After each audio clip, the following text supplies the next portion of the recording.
To adults, 10 years might not seem like a long time. It can feel like it goes by in the blink of an eye.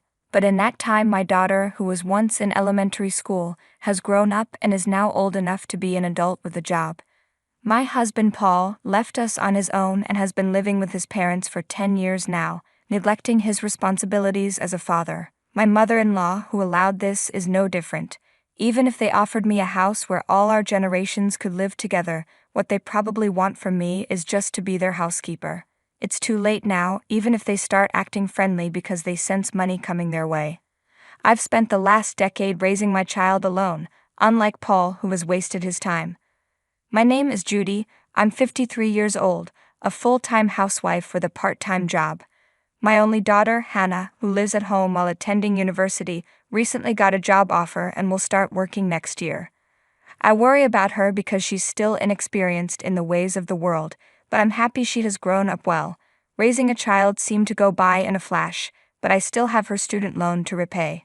For over 20 years, I've put my daughter first, but now I wonder what my life will be like from here on.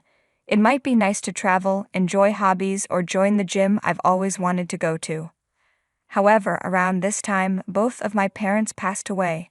Their death was sudden. They died instantly in a rear-end collision. It was so unexpected that I had no time to grieve, as I was busy with funeral preparations and dealing with inheritance matters. After meeting with the tax accountant and things had calmed down, I finally broke down in tears and realized I should let my husband know. I picked up my phone and called him, but there was no answer. Of course, he wouldn't pick up. I had tried several times before the funeral, but he never responded. I sent messages, but he didn't reply. After several attempts, I got busy and forgot about him. More than a week passed.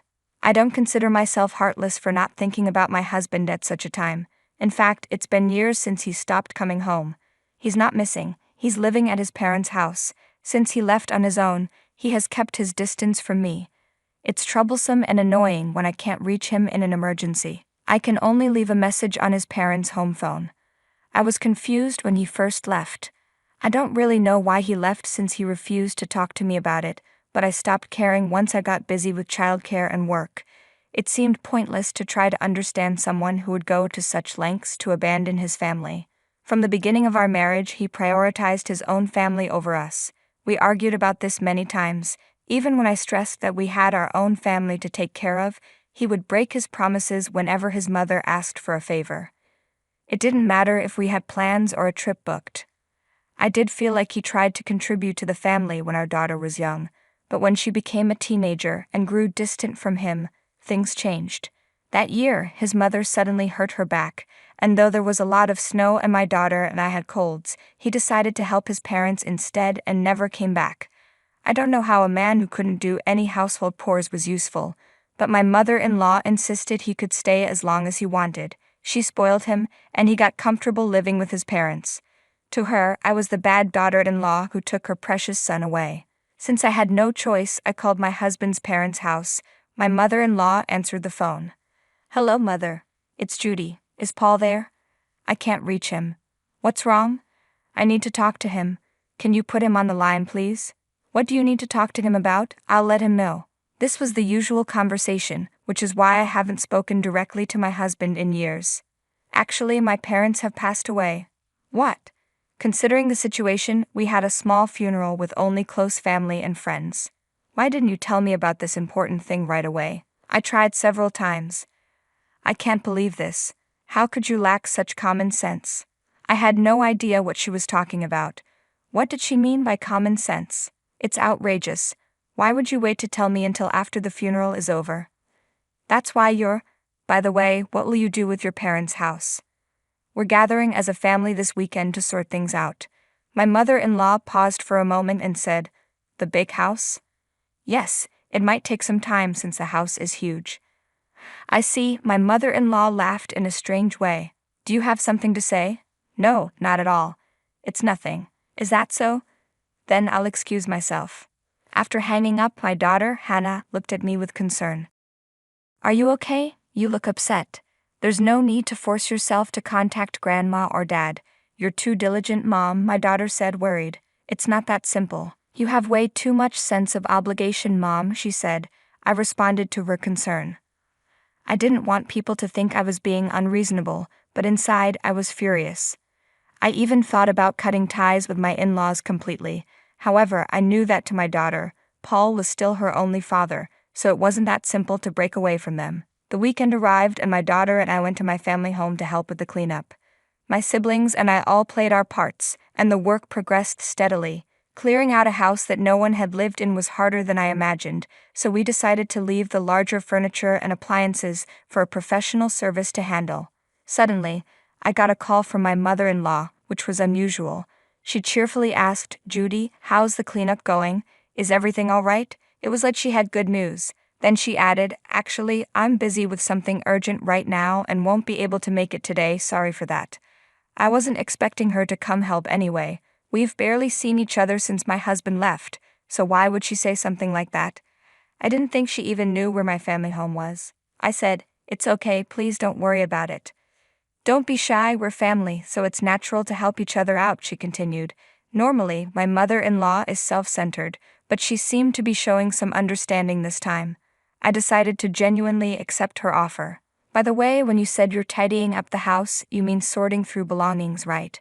"Yes, there are so many things and it's quite a hassle," I replied.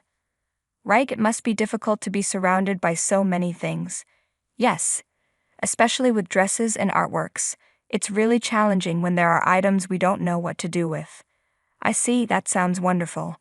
Suddenly, I felt a chill as I realized my mother-in-law's true intentions. I was foolish to think she was genuinely concerned. How could she have been worried about not being able to help? "Is that all you wanted to discuss?" I asked. "Actually, I was curious about how much your parents left behind." "What?" I was shocked. "Well, it's my turn next after all. I just wanted to know, merely for reference." "That varies from one family to another." "Well, yes, but it wouldn't hurt to tell me a little, would it?" I couldn't hold back my irritation. In the 10 years we hadn't seen each other, my mother-in-law seemed to have grown more greedy. My parents had clearly stated in their will that the inheritance would be divided equally among us siblings. Needless to say, my mother-in-law had no right to interfere. "Let's make this clear. The inheritance will be divided into 3, so it has nothing to do with you, Mother. I'm busy right now, so I'll excuse myself." With that, I ended the call. Her attitude was extremely rude. My parents had just passed away, and instead of offering condolences, she only asked about the inheritance. My daughter, who had been tidying up another room, came over. "Was that Grandma on the phone?" "Yes, it was." "What happened?" "Nothing for you to worry about," I replied with a forced smile, but my daughter looked slightly displeased.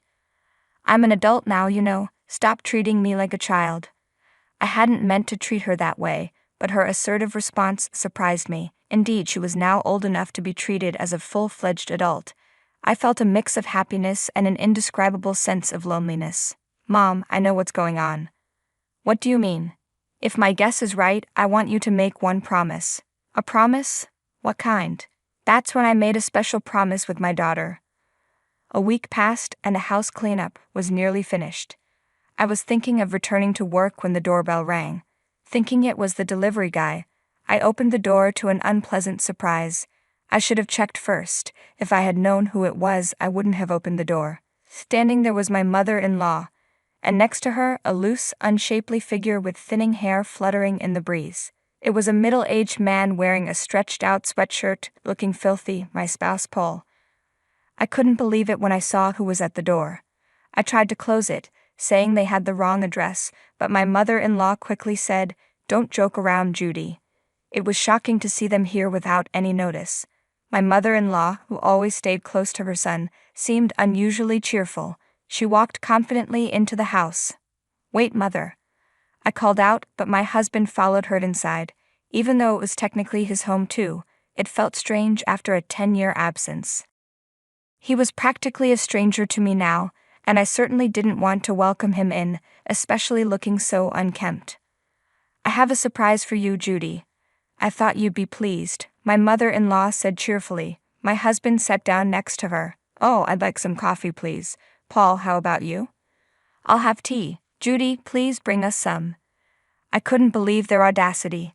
How could my husband, who left without a word and lived with his parents for 10 years, now demand tea as if nothing had happened. I wanted to scream, but I kept my composure and asked, "What's the occasion? What's wrong, Judy? Make it quick." My mother-in-law replied. "If you have no business here, please leave," I said calmly. "What a rude daughter-in-law," she muttered, but I felt no obligation to be polite to someone who showed up after 10 years, following their own whims. Just then, my daughter Hannah came downstairs. "It's been so long, Grandma." Her eyes widened in surprise. Even my husband seemed shocked by her reaction. "Hannah, you've grown so much." Who are you?" she asked, not recognizing the man next to her grandmother. "It's me, Dad," my husband said. "Wait, Dad?" Hannah was understandably confused. She hadn't seen him since she was in elementary school. "Sit down here," her father instructed, pointing to the seat next to him. "No, absolutely not," Hannah replied, stepping back. "I have a unique condition that makes me ill if I don't stand. Don't worry about it." I felt sorry for my daughter, suddenly facing this awkward situation. "Take a look at this," my mother-in-law said, pulling out architectural plans from an envelope. The plans showed a luxurious home with enough rooms for 4 families, a rooftop garden, and even a catalog for luxury cars. "How do you like it?" she asked. "What is this?" I asked, confused. "It's our new home, isn't it wonderful?" My mother-in-law said, expecting my agreement. She added, "You can choose the kitchen and utilities, Judy, since you'll be the one using them." "Using them? What do you mean?" I asked. "I recently realized we should live together as a family. Since we just happened to come into some money, don't you agree it's the perfect time?" she explained. "I don't know the specifics, but how does this involve me?" I questioned. "We're family, aren't we?" "I believe family possessions should be shared," she replied. It became clear to me that my mother-in-law was out of control. Desperate to understand the situation, I turned to my husband. "What do you think?" But they just exchanged looks and nodded silently. Then my mother-in-law whispered something to him, like they were having a secret meeting. Finally, my husband spoke up. "Seems like it's time for me to return home." I was confused and let out a sound. "With the $3 million we inherited, I'm thinking of building a 2-family house to live there with my parents," he said smugly. My mother-in-law nodded, pleased. "Did you hear that, Mom? It's just like I said," my daughter exclaimed. I couldn't help but laugh. "Really? It turned out just as you said, Hannah, you're amazing," I said, and we shared a laugh. The atmosphere lightened, and even my mother-in-law and husband seemed pleased. "I'm glad you two agree. The construction date is already set, and all that's left is to pay the down payment," my mother-in-law said. But Hannah confronted them. "You're completely wrong, Grandma, Dad. Don't you think you're being a bit too oblivious? Even if you say you want to live together, I absolutely refuse to take care of the 2 of you, who have troubled Mom for years." My mother-in-law was shocked. "What? Mom, I won the bet, so keep your promise," Hannah said energetically. All right, I agreed. As we discussed the situation, my mother-in-law suddenly asked, "What do you mean, what promise?" My daughter, Hannah, responded sharply, "Grandma, it seems you can't tell the difference between what's yours and what's not. We bet on whether you were after the inheritance." "Huh? What does that mean?" my mother-in-law asked, puzzled. "If you could tell the difference, you would have told Dad to go back to his own home long ago. But you always said families should stay together," Hannah explained. Then my husband suddenly raised his voice. "I left this house because of you two." My daughter and I exchanged confused looks, not understanding what he was getting at. "I would have forgiven you immediately if you had just apologized. I was waiting for just one word from you both," he continued. "Wait, you lost me. What do you mean?" I asked. "You told me to leave, Judy," he said. I tried to recall but couldn't remember ever telling him to leave. "Have you really forgotten that snowy night when I came home tired from work, and you told me to leave?" Finally, I remembered a faint memory. That night, Hannah and I were bedridden with a cold. He came home without bringing anything and asked, "What's for dinner?" I had simply asked him to dine out. To think he held on to that for years drained the strength out of me. How trivial was that? "Is that really what happened?" I asked, still confused. "Yes, and that's why I'm baffled." "Why did you leave it like that?" he said. "It's your fault. I tried to contact you many times," I responded, looking at my mother-in-law, who smirked with guilt for not relaying the messages. "Apologize and I'll forgive everything. Let's forget the past and start fresh as a family," he said. At this, Hannah couldn't contain her laughter. "Dad, didn't you know? Mom has been preparing for divorce for 5 years." "What?" he asked, shocked. "The promise I made with my daughter was to get divorced if my mother-in-law was acting out of greed for the inheritance.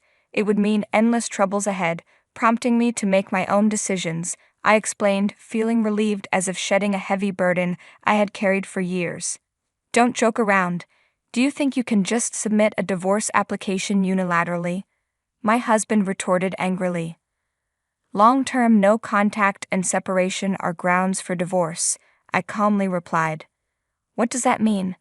Didn't you know I thought I was fulfilling my duties as a father by sending money? The amount was too insignificant. Do you think children can be raised on money alone? How can you say you've fulfilled your role as a father after neglecting your family for 10 years? A mother is supposed to take care of the kids," he muttered. "There's no point in talking to you."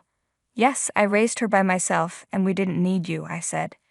"You were absent for school events, pickups, and preparing lunches. Even when I was sick, the husband I should have relied on was absent. Your presence was unnecessary then, and it still is." "Let's send this," I said, referring to the divorce papers. "Wait, are you serious? What are you planning to do from now on, Judy? Please help. What should Paul and I do when we get older?" my mother-in-law pleaded, trembling with fear. "You're essentially asking Hannah and me to be your helpers or caregivers?" I asked. "No, that's not what I meant. I don't know what to tell you unless I have something I owe you. What about the $3 million inheritance? Let's use it more effectively," my mother-in-law said desperately. "Where did the $3 million come from? If it's divided among siblings, that implies a $9 million inheritance. That couldn't be possible," I responded, confused. "It's a misunderstanding. There wasn't such a large sum in the first place. Even if there were, I would never build a house for us to live together," I declared firmly, facing my bewildered mother-in-law and tearful husband. "Judy, are you really going to leave me behind?" my husband pleaded. "Continue living at your beloved parents' home as you wish." "Goodbye," I said, resolute. 3 months passed. My ex-husband's ceaseless demands for reconciliation bordered on stalking. His lengthy messages, sent over 20 times a day, went unread. When I hinted at legal action, he backed down. The divorce papers were finally processed without issue. Looking back, my ex-husband and mother-in-law's self-centered imaginations led them to believe others should take care of them. It was a pitiful sight. Even Hannah is striving to become independent. She plans to move out and live on her own after getting a job, a suggestion I made. Though I'll be lonely, it will be a great experience for her to understand the value of money, time, and family. As for myself, I've been offered a full-time position at the company where I worked part-time. After the task of raising a child ended, they strongly recommended me. I'm very grateful for the opportunity. Following the divorce, I'm studying diligently to get a certification, excited about this new journey. When I shared the news with my daughter, she said, "Mom, you're like a new employee, just like me." We laughed together. Time flows equally for everyone, but how we spend those 10 years varies. There will be enjoyable times and moments when things don't go as planned. Maybe after another 10 years, some conclusions will be reached. I plan to live freely, just as my daughter wished for me. I hope you do the same. The day was overcast, the kind of gloomy weather that seemed fitting for a funeral. As I stood there, surrounded by mourners, I couldn't help but reflect on the life of Charles, my father-in-law. He had been a kind man, a pillar in the community, and his absence left a void that was palpable in the air. I glanced over at Michael, my husband, standing rigid as the chief mourner. His face, usually unreadable, today seemed like an emotionless mask. I wondered, not for the first time, what thoughts were hiding behind that facade. The funeral procession was a grand affair, much like Charles himself. He was a man who had touched many lives, and it showed in the number of people who had come to pay their respects. As I listened to the eulogies, a mix of sorrow and admiration filled the air. Charles had been not just a family man, but a mentor, a friend to many. After the ceremony, as the crowd began to disperse, Michael leaned in and said, almost too casually, "I hope to be sent off like this too, surrounded by family and many acquaintances. Laura, I'll pick out some BGM, so count on you to handle it. His words struck me as odd, given the solemnity of the moment. It was typical of Michael to think about himself even in the face of his father's death. I felt a surge of anger, but managed to keep my voice steady. Who are you to say that? Ask your real family for that. After all, we're just a family for show, right? I don't owe you that much, I retorted, my voice laced with bitterness. Michael's face, usually so composed, faltered for a moment. What are you talking about, Laura? Oh, nothing, I replied, a cold smile playing on my lips. Just a bit of a reality check. I know all about your secrets, Michael. His eyes widened slightly, and I could see a hint of panic flickering in them. It was a rare moment of vulnerability, one that I savored. Everything Dad left behind will be inherited by me, his son, Michael said, his voice betraying a hint of desperation. I couldn't help but laugh, a short, humorless sound. Is that what you think? You're about to face a much greater hell, Michael. The truth about Michael's secret life was about to unravel, and with it, the facade of our marriage. I knew that the coming days would be tumultuous, but I was ready to see Michael get what he deserved. As we left the cemetery, I took one last look at Charles's grave. He had been the only person in Michael's family who had shown me genuine kindness. And for his sake, if nothing else, I was determined to see this through to the end. The past few years with Michael flashed before my eyes as I sat in our quiet, almost desolate living room. I remembered the hesitant joy I felt when we decided to marry. I was 25 then, young and perhaps a bit naive. Moving in with his parents, Charles and Evelyn, seemed like a daunting step, but their warmth made it easier. I had quit my job at 28, hoping to start a family and support Charles, whose health was declining. Life had a semblance of normalcy then, with the occasional laughter and the routine challenges of a young wife. But the signs were there, subtle at first, like the ripples before a storm.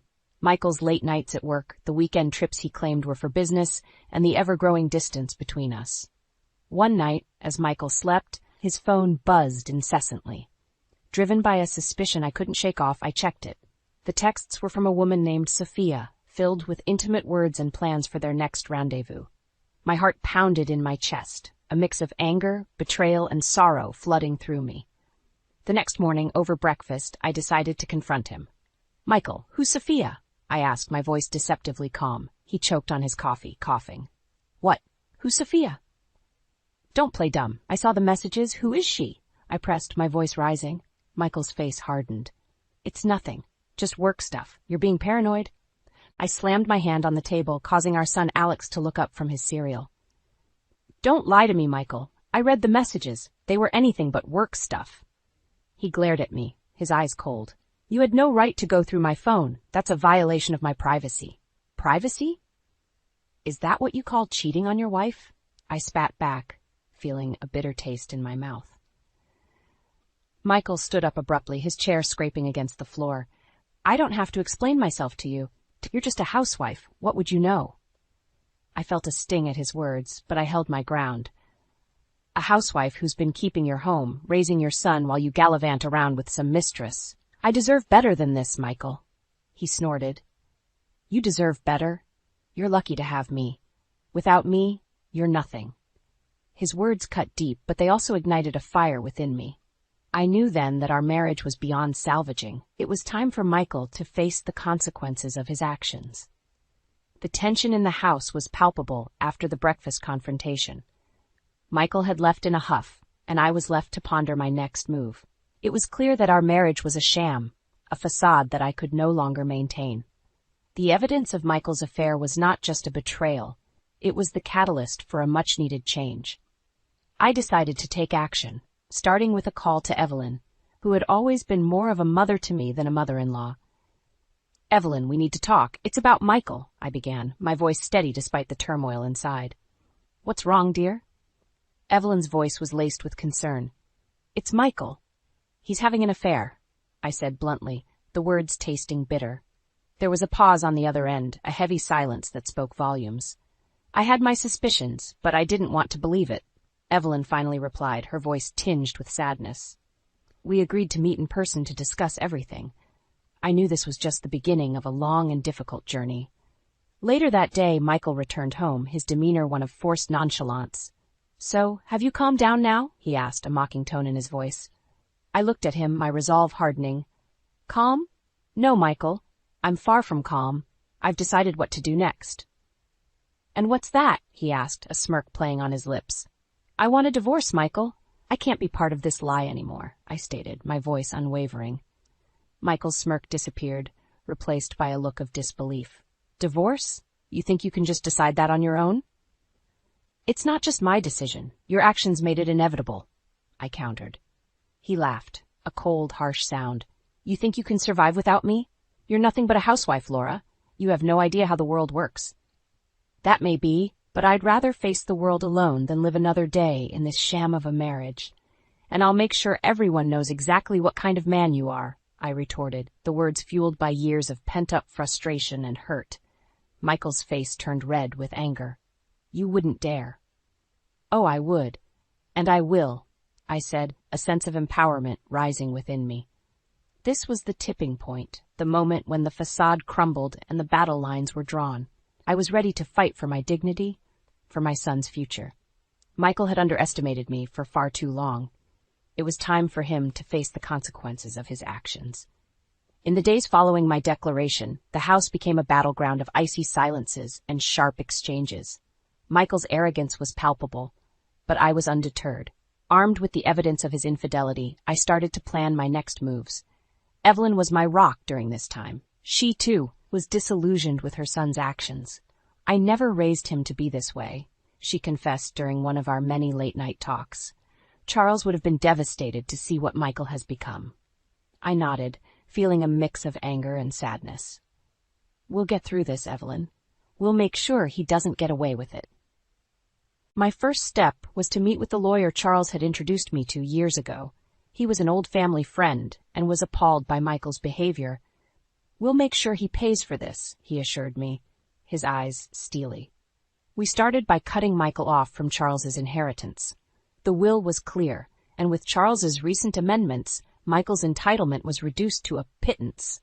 This hit him hard. He had always assumed he would inherit a significant sum, and the reality of his situation was a bitter pill to swallow. The news of his affair and his subsequent disinheritance spread like wildfire. I made sure of it. His reputation, both within our social circles and at his workplace, began to crumble. The smug, confident man I had married was now a shadow of his former self, his arrogance replaced by a desperate, almost pitiable, need to salvage his image. But I didn't stop there. "You won't get a penny in alimony," I told him during one of our confrontations, "and I'll make sure everyone knows exactly what kind of man you are." Michael's response was a mix of anger and disbelief. "You can't do this to me. I'm your husband."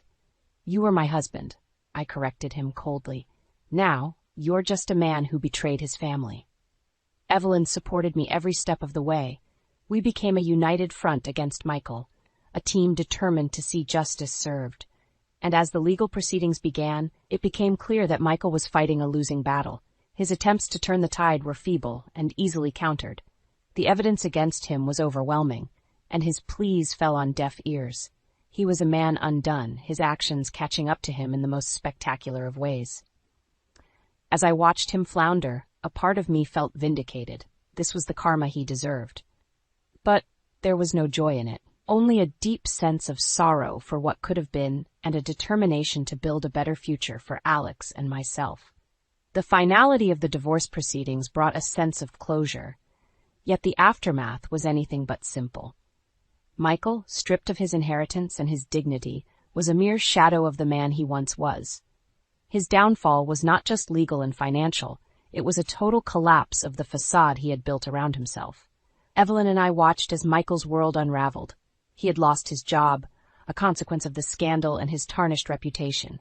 His once lavish lifestyle was now a distant memory, replaced by mounting debts and a stark reality that he had never prepared for. One evening, as I sat with Evelyn in the living room, a sense of peace settled over me. "We did it, Evelyn. We showed him he couldn't just walk over us," I said, a small smile on my lips. Evelyn nodded, her eyes reflecting a mix of sadness and strength. "Yes, we did. Charles would have been proud of you, Laura. You stood up for yourself and Alex." Speaking of Michael, she continued, I never imagined my own son would end up like this. But he made his choices, and now he has to live with them. Michael's attempts to cling to his old life were futile. He moved in with his mistress, but their relationship was strained, built on lies and false promises. The news of their struggles reached us through the grapevine, tales of arguments and an impending eviction due to unpaid rent. Meanwhile, I focused on rebuilding my life with Alex. He was my priority, my beacon of hope in the midst of the chaos that had engulfed our lives. I found a part-time job, a modest but honest way to contribute to our household and provide for my son. Evelyn was a constant source of support, her wisdom and experience guiding me through the toughest of times. Together, we created a new normal, one where the pain of the past was a memory, not a daily burden. One day I received a call from Michael's mistress. Her voice was laced with desperation. Laura, please, can you help us? Michael, he's lost everything. We have nothing. I listened, feeling a mixture of pity and resolve. I'm sorry for what you're going through, but Michael's choices led you both here. I have to think about my son now. Hanging up, I realized how far I had come.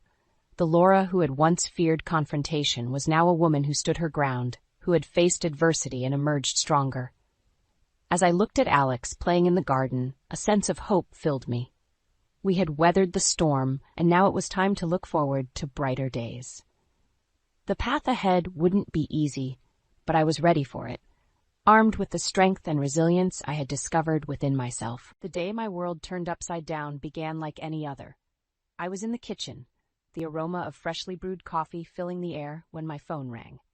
Glancing at the screen, I saw Dr. Jennings' name flash. My heart sank.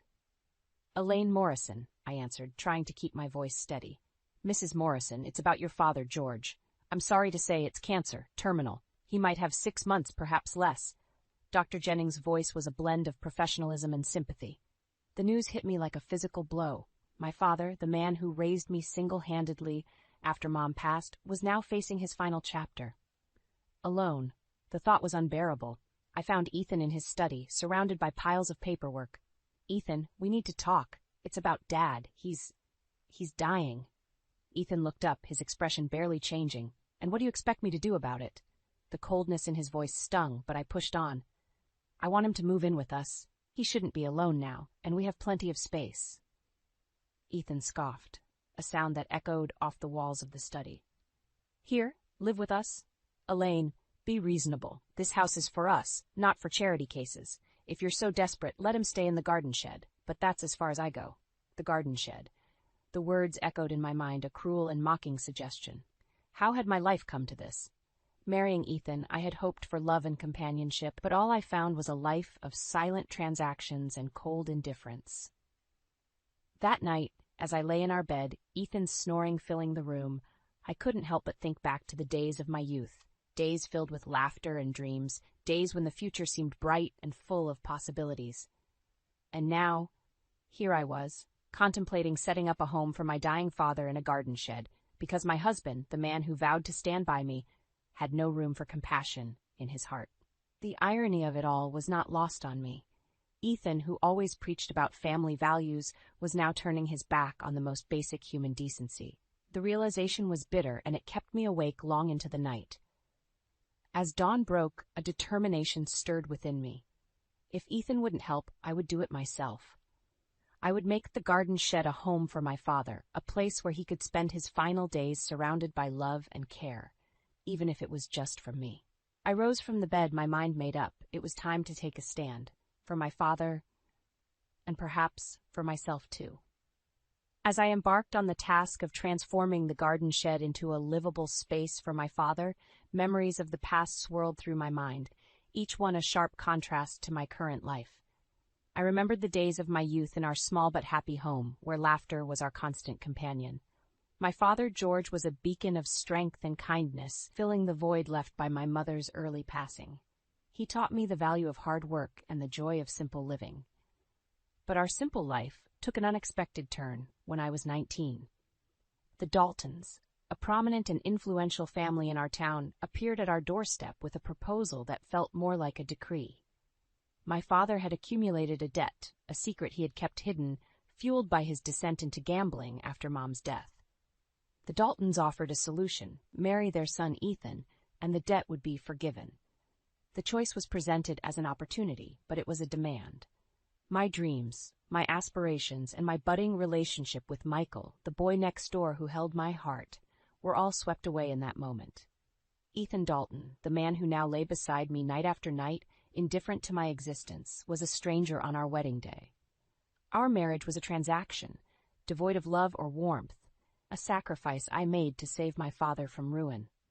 Over the years, I had learned to play the role of Ethan's wife, managing our home and assisting in his business, without compensation or gratitude. My life had become a series of routines, my dreams shelved and forgotten. Yet as I worked on the shed, painting walls and selecting furniture, a sense of purpose I hadn't felt in years began to stir within me. This project, though born out of necessity, was mine. It was a tangible connection to the independent and spirited girl I once was, a girl who believed in making a difference.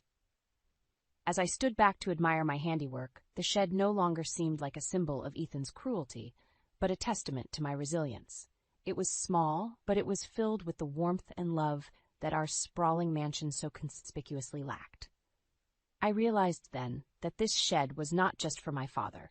It was a sanctuary for my own weary soul, a place where I could reconnect with the parts of myself that I had lost in the years of my loveless marriage.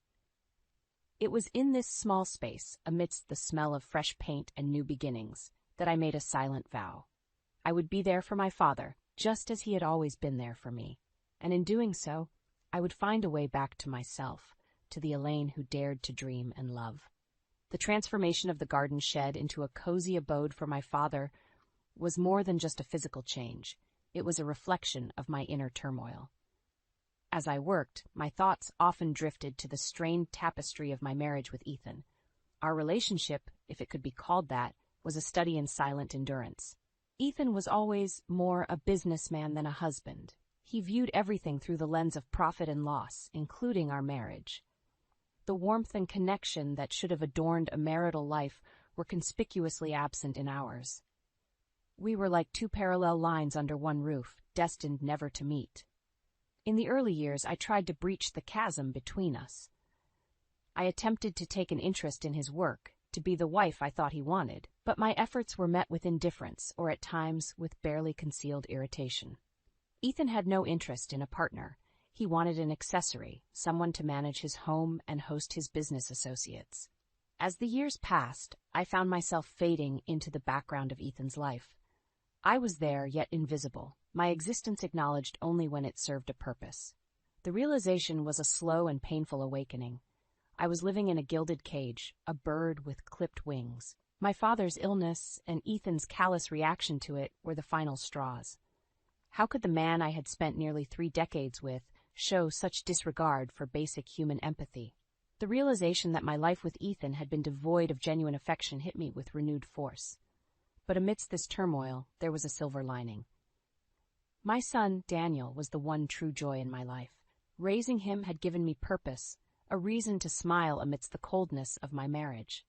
Daniel, now a young man studying at university, was everything Ethan was not: kind, compassionate, and full of life. I often wondered what Daniel thought of his father's behavior, of the palpable tension that hung in the air whenever Ethan was home. But Daniel, ever the peacemaker, never voiced his concerns. He was the bridge between two worlds that refused to converge. As I placed the final cushion on the newly installed couch in the shed, a sense of accomplishment washed over me. It was modest, but it was filled with love and care, something that my vast, luxurious home lacked. This small shed had become a symbol of my resilience, a quiet rebellion against the life of silent compliance I had been living. It was a step, however small, towards reclaiming the parts of myself that I had lost in the shadows of my marriage. And as I looked at the shed, now ready to welcome my father, I made a silent promise to myself. I would no longer be a spectator in my own life. It was time to take control, to find my voice again. For my father, for Daniel, and for the Elaine who deserved to be heard. The days following the completion of the shed were a whirlwind of emotion and activity. My father moved in, his frail frame a stark reminder of the precious little time we had left. Despite his condition, his eyes sparkled with gratitude as he settled into his new abode. The small space was filled with love and memories, a sharp contrast to the cold luxury of the main house. During this time, Ethan's true nature became increasingly apparent. His visits to my father were perfunctory, devoid of any genuine concern. His indifference was a bitter pill to swallow, but it was not unexpected. What pained me more was the growing realization that I had allowed myself to be diminished, to become a mere shadow in my own life. One evening, as I was organizing old files in Ethan's study, I stumbled upon documents that laid bare the extent of his deceit. Bank statements, emails, and letters painted a picture of a man who was not just indifferent, but morally corrupt. There were dubious business deals, secret accounts, and, most shockingly, evidence of infidelity. The discovery shook me to my core. The man I had married, the father of my child, was a stranger. His betrayal was not just breach of our marital vows, but a complete disregard for the family we had built together. In that moment, something within me shifted. The years of suppressed anger and disappointment surged to the surface, fueling a newfound resolve. I could no longer be a bystander in my own life story. I started to secretly gather evidence of Ethan's misdeeds. Each document, each piece of evidence was a step towards my liberation. It was not just about seeking justice, it was about reclaiming my dignity, my self-worth. As the days passed, I became more determined. I began to plan my exit from this loveless marriage. My conversations with my father, once filled with shared memories and laughter, now often turned to discussions of the future. "You've always been strong, Elaine," my father would say, his voice weak but his eyes full of love. "You deserve happiness. You and Daniel. Don't let Ethan take that away from you." My father's words were a balm to my troubled soul. In his wisdom and love, I found the strength to envision a life beyond Ethan's shadow. The final push came unexpectedly. One day, as Ethan berated me over some trivial matter, something inside me snapped. His words, once capable of wounding me deeply, now fell on deaf ears. "I'm not your property, Ethan," I said calmly, the clarity in my voice surprising even myself. "I am a person, deserving of respect and love, neither of which you've ever given me." Ethan's response was a mix of shock and anger, but I was beyond caring. I had spent too many years under his thumb, and I would no longer allow him to control my narrative. That night, as I lay in bed, a plan began to form in my mind. I would leave Ethan, but not empty-handed. I would fight for what was rightfully mine and Daniel's. It was not just about financial security. It was about setting things right, about ensuring that Ethan faced the consequences of his actions. The next few weeks were a blur of activity. I met with lawyers, gathered evidence, and prepared my case. It was a daunting task, but with each step I felt more empowered, more like the Elaine I had once been. And then, one sunny morning, as I sat in the shed with my father, watching the birds flit about in the garden, I knew it was time. I was ready to face Ethan, ready to end the charade of a marriage that had been nothing but a prison. "I'm going to do it, Dad," I said, my voice steady. "I'm going to leave Ethan and start a new life. For me, for you, for Daniel." My father smiled. A fragile but genuine smile. "I've always believed in you, Elaine. It's time for you to believe in yourself." With that, I stood up, my resolve firm. It was time to close this chapter of my life and begin anew. Elaine Morrison was no longer a victim of circumstance. She was a woman in control of her destiny. The day I confronted Ethan was a day of reckoning. Armed with my gathered evidence and bolstered by a newfound sense of self-worth, I faced him in what had once been our shared study. The room, once a symbol of our joint life, now felt like a battleground. "Ethan," I began, my voice steady despite the tumultuous emotions within, "this marriage, our life together, it's over. I'm leaving you." His reaction was a mix of disbelief and scorn. "Leave me, Elaine? You have nothing without me. Where will you go? You think you can survive out there on your own?" His words, meant to intimidate, only strengthened my resolve. "I have more than you realize, Ethan. I have evidence of your infidelity, your shady business dealings, and your financial mismanagement. I'm not leaving empty-handed." The look of shock on Ethan's face was, in a way, satisfying. For years, I had been under his thumb, underestimated and undervalued. But now, the tables were turned. Over the following weeks, our life unraveled like a poorly knit sweater. The divorce proceedings were bitter, with Ethan trying to discredit me at every turn. But I stood my ground, backed by irrefutable evidence, and a legal team that believed in my cause. As the truth of Ethan's actions came to light, his reputation, both personal and professional, began to crumble.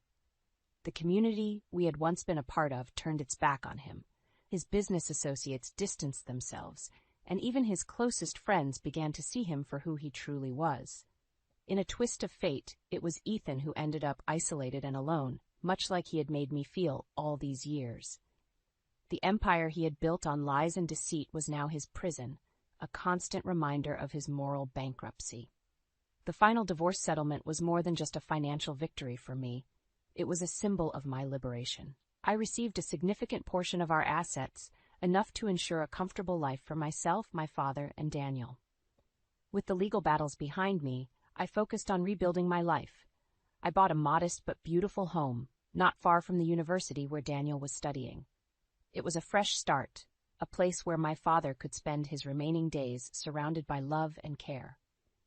The house quickly became a home, filled with laughter and warmth, a stark contrast to the cold, impersonal mansion I had left behind. My father's health, while still fragile, seemed to improve in this new environment, buoyed by the positive energy that surrounded him. As for myself, I found a sense of peace I hadn't known in years. I took up gardening, something I had always wanted to do, but never had the time for. I also began volunteering at a local charity, finding fulfillment in helping others. The most significant change, however, was within me. I no longer saw myself through Ethan's eyes. I was no longer the timid, compliant wife, but a strong, independent woman who had faced adversity and emerged victorious. One evening, as I sat on the porch watching the sunset, a sense of contentment washed over me. I had come a long way from the scared young girl who had entered a loveless marriage to save her father. I had fought for my dignity, for my right to happiness, and I had won. My journey was not just about leaving Ethan, it was about finding myself. And as I looked towards the future, I knew that whatever challenges lay ahead, I would face them with strength and grace. Elaine Morrison had finally come home. In the quaint Midwestern town where I, Elena Martinez, lived, life had a rhythm as predictable as the ticking of an old clock. But ever since my mother passed away, that rhythm had been disrupted by the uninvited intrusions of two people: my mother-in-law, Helen, and my sister-in-law, Rachel. They had a knack for appearing at my doorstep just when I craved solitude the most. "You know, Elena, it's quite rude to keep us waiting at the door," Helen would say, with a tone dripping with passive aggression. I could see Rachel smirking beside her, her eyes scanning my living room like a hawk. "Sorry, I wasn't expecting anyone," I'd reply, my voice strained with forced politeness. Their visits had become a dreaded routine. Each time they arrived, they expected to be entertained and catered to as if they were royalty, and I, a mere servant in my own house. "We're just here to keep you company, dear. You must be so lonely without your children," Helen would chide, settling herself comfortably on my couch. Rachel would follow suit, lounging as if she owned the place, and then would come the most irksome part. "Elena, why don't you order us some steaks? We can't have our visit without a proper meal," Rachel would suggest, her voice sweet yet commanding. "But it's almost 4 p.m., I would protest weakly. Helen would wave her hand dismissively. "Nonsense, dear. It's never too late for a good meal. And make sure it's from that expensive place downtown. We deserve a treat, don't we, Rachel?" As I begrudgingly placed the order, watching the numbers on the bill climb, I felt a mix of anger and helplessness. These steak dinners were bleeding me dry, yet I couldn't muster the courage to stand up to them. It was a financial strain I could ill afford, but Helen and Rachel seemed oblivious to my plight. What made it worse was my husband Michael's indifference. Whenever I tried to discuss the matter with him, his responses were dismissive at best. "They're family, Elena. It's just a few steaks. Don't make a big deal out of it," Michael would say, avoiding my gaze. "But it's every day, Michael. And it's not just about the money. They're taking advantage of our hospitality," I would argue, my frustration evident. "Elena, they mean well. You're overreacting," he would conclude, effectively shutting down any further discussion. This pattern continued for 2 long years. 2 years of unannounced visits, expensive meals, and a growing sense of resentment. It felt like I was trapped in a cycle with no escape. But little did I know the real storm was yet to come, a storm that would change everything. The routine continued, each day blending into the next with Helen and Rachel's unrelenting visits. However, one evening as the sun dipped below the horizon, casting long shadows across my living room, Michael came home with a look on his face that spelled trouble. "Elena, we need to talk," he said, his voice unusually stern. Sensing the gravity in his tone, I braced myself. "What is it, Michael?" He took a deep breath and, without any preamble, dropped the bombshell. "My parents and Rachel's family are moving in with us next week. You need to clear out your room." I felt the room spin around me. "What? Michael, this is our home? You can't just decide that without discussing it with me." Michael's expression was cold, unyielding. "It's decided, Elena. They need a place to stay, and it's high time we do our part for the family." "But where am I supposed to go?" My voice cracked, a mix of disbelief and hurt swelling within me. "You figure it out. Maybe you can stay with a friend," he said dismissively. This was my family home, passed down to me from my parents.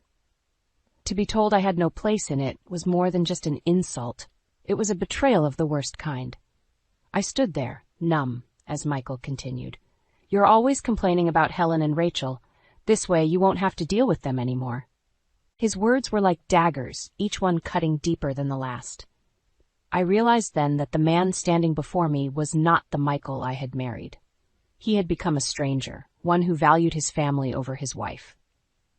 As Michael walked away, leaving me standing alone in the dimly lit room, a fire ignited within me. A fire of anger, yes, but more than that, a determination to stand up for myself.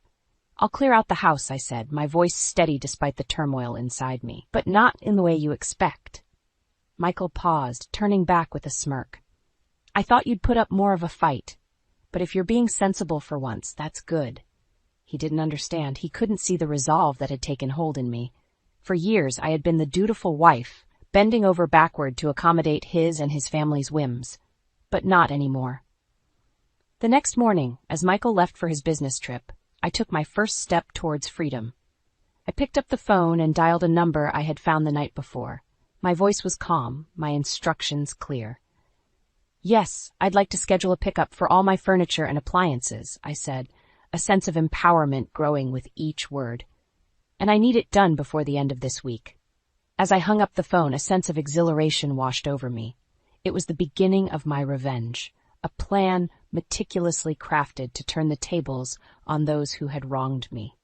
Michael thought he had won, but he was gravely mistaken. The house would be cleared out, yes, but it would be empty for him and his precious family. I was taking back control, one step at a time. The next few days were a whirlwind of activity. I coordinated with movers, arranged for the sale of furniture, and secretly packed my personal belongings. Every item that held sentimental value to me was carefully boxed up, ready to be transported to my new temporary refuge, my son's apartment in the city. As the movers worked, the house began to echo with the emptiness of its soon-to-be barren rooms. Each piece of furniture that left the house felt like shedding a layer of the life I had built here, but with it, a weight lifted off my shoulders. The day before Michael's return, the house stood empty, a hollow shell of its former warmth. I took one last look around, memories flashing through my mind, of laughter, of tears, of moments cherished and now left behind. But this was no time for nostalgia. It was time for retribution. I left a note on the barren kitchen counter, its words succinct. "Michael, as per your request, I have cleared out the house. Good luck with your new living arrangements. Elena." With that, I turned my back on the life I had known and headed to the city, a mix of apprehension and excitement for what lay ahead. Upon arriving at my son's apartment, his welcome was warm but tinged with concern. "Mom, are you sure about this?" he asked, his brow furrowed. "I've never been more certain," I replied, my resolve unwavering. That evening, as anticipated, my phone rang. It was Michael, his voice a cocktail of confusion and rage. "Elena, what the hell have you done? The house is empty." "Yes, Michael, you said to clear out my room. I took it to mean the entire house," I responded coolly. "That's not what I meant, and you know it. Where are you? What about all our stuff?" "I've taken what's mine. The rest is for you to figure out," I said, a sense of satisfaction creeping into my voice. "You can't do this to me, to us." Michael's voice cracked with desperation. "Funny, I thought the same when you decided to kick me out of my own house," I retorted. The line went silent for a moment before Michael hung up. I knew this was just the beginning, but it was a start to taking back my life and dignity. Sitting in the quiet of my son's apartment, I realized this was more than just revenge. It was a statement that I was no longer the Elena who would be walked over and disregarded. This was a new chapter, one where I would be the author of my own story. The next morning, the gray light of dawn filtered through the curtains of my son's apartment, bringing with it a sense of anticipation. My phone rang, the caller ID flashing Michael's name. I answered, bracing myself for the onslaught. "Elena, you've got to come back. This is madness." Michael's voice was a mix of anger and disbelief. "I'm not coming back, Michael. You made it clear I wasn't wanted," I replied, my voice steady.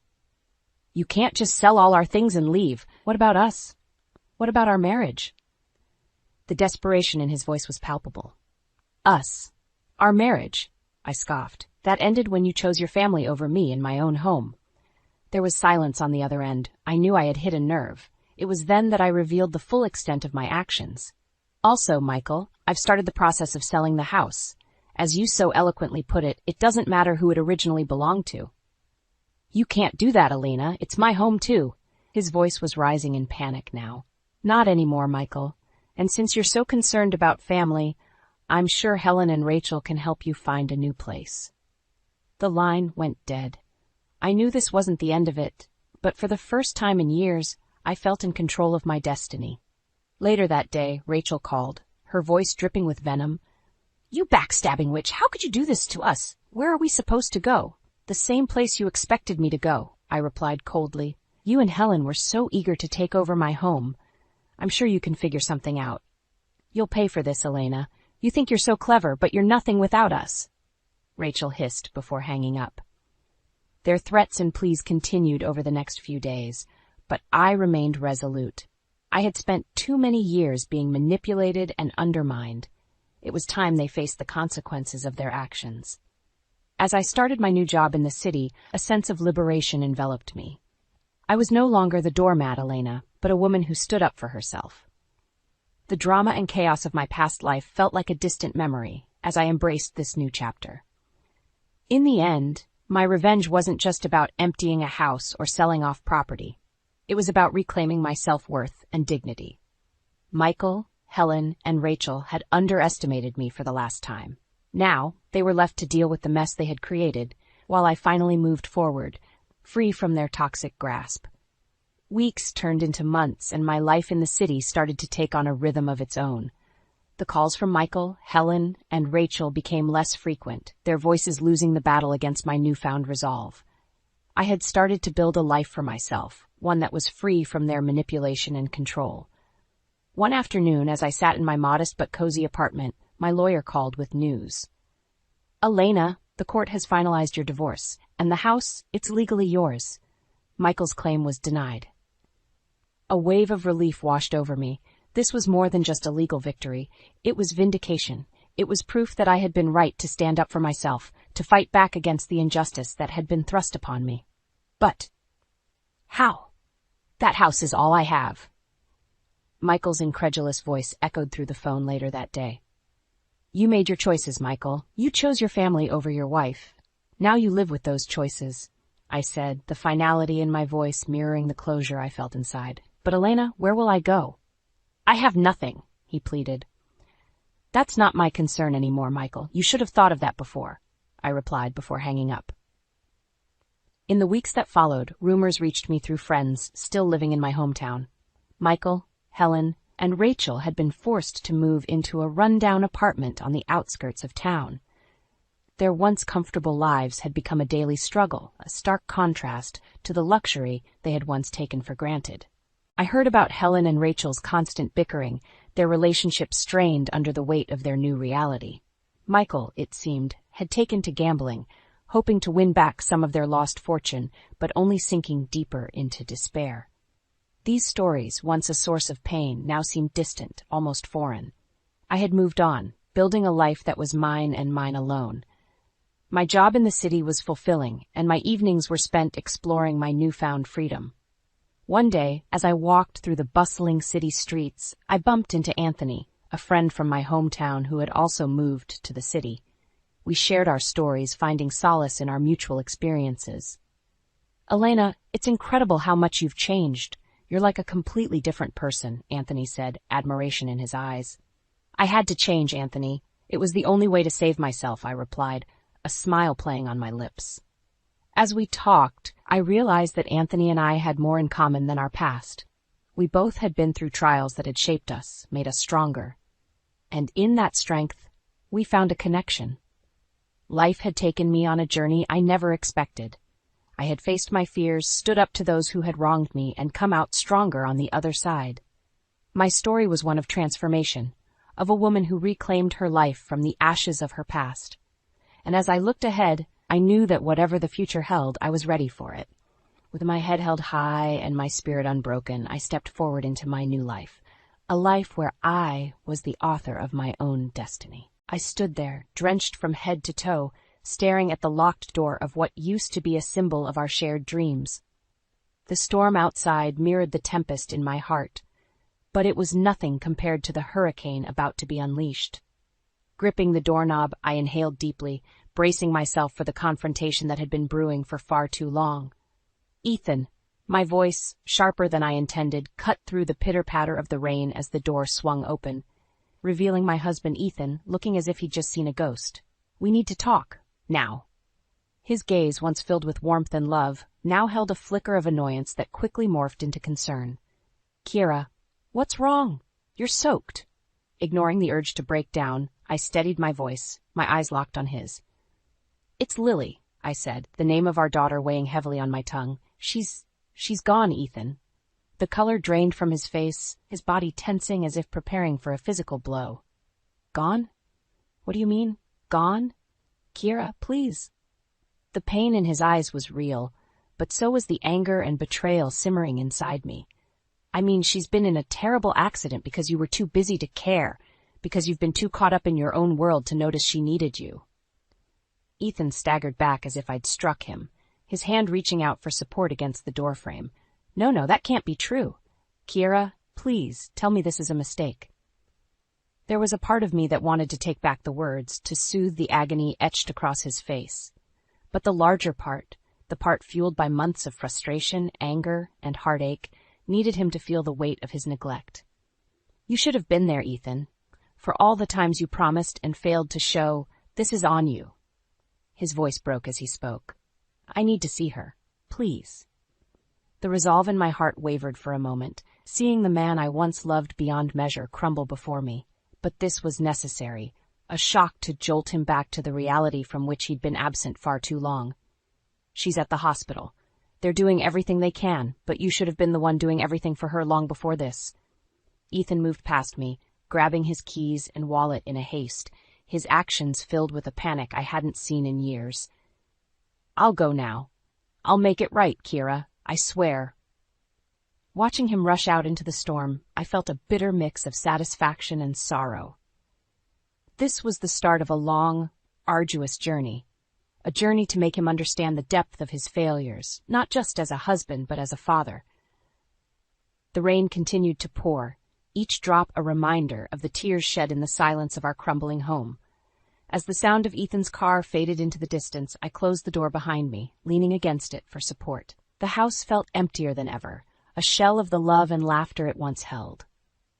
But this was just the beginning of a reckoning for Ethan's negligence and the first step towards reclaiming the life that we, especially Lily, deserved.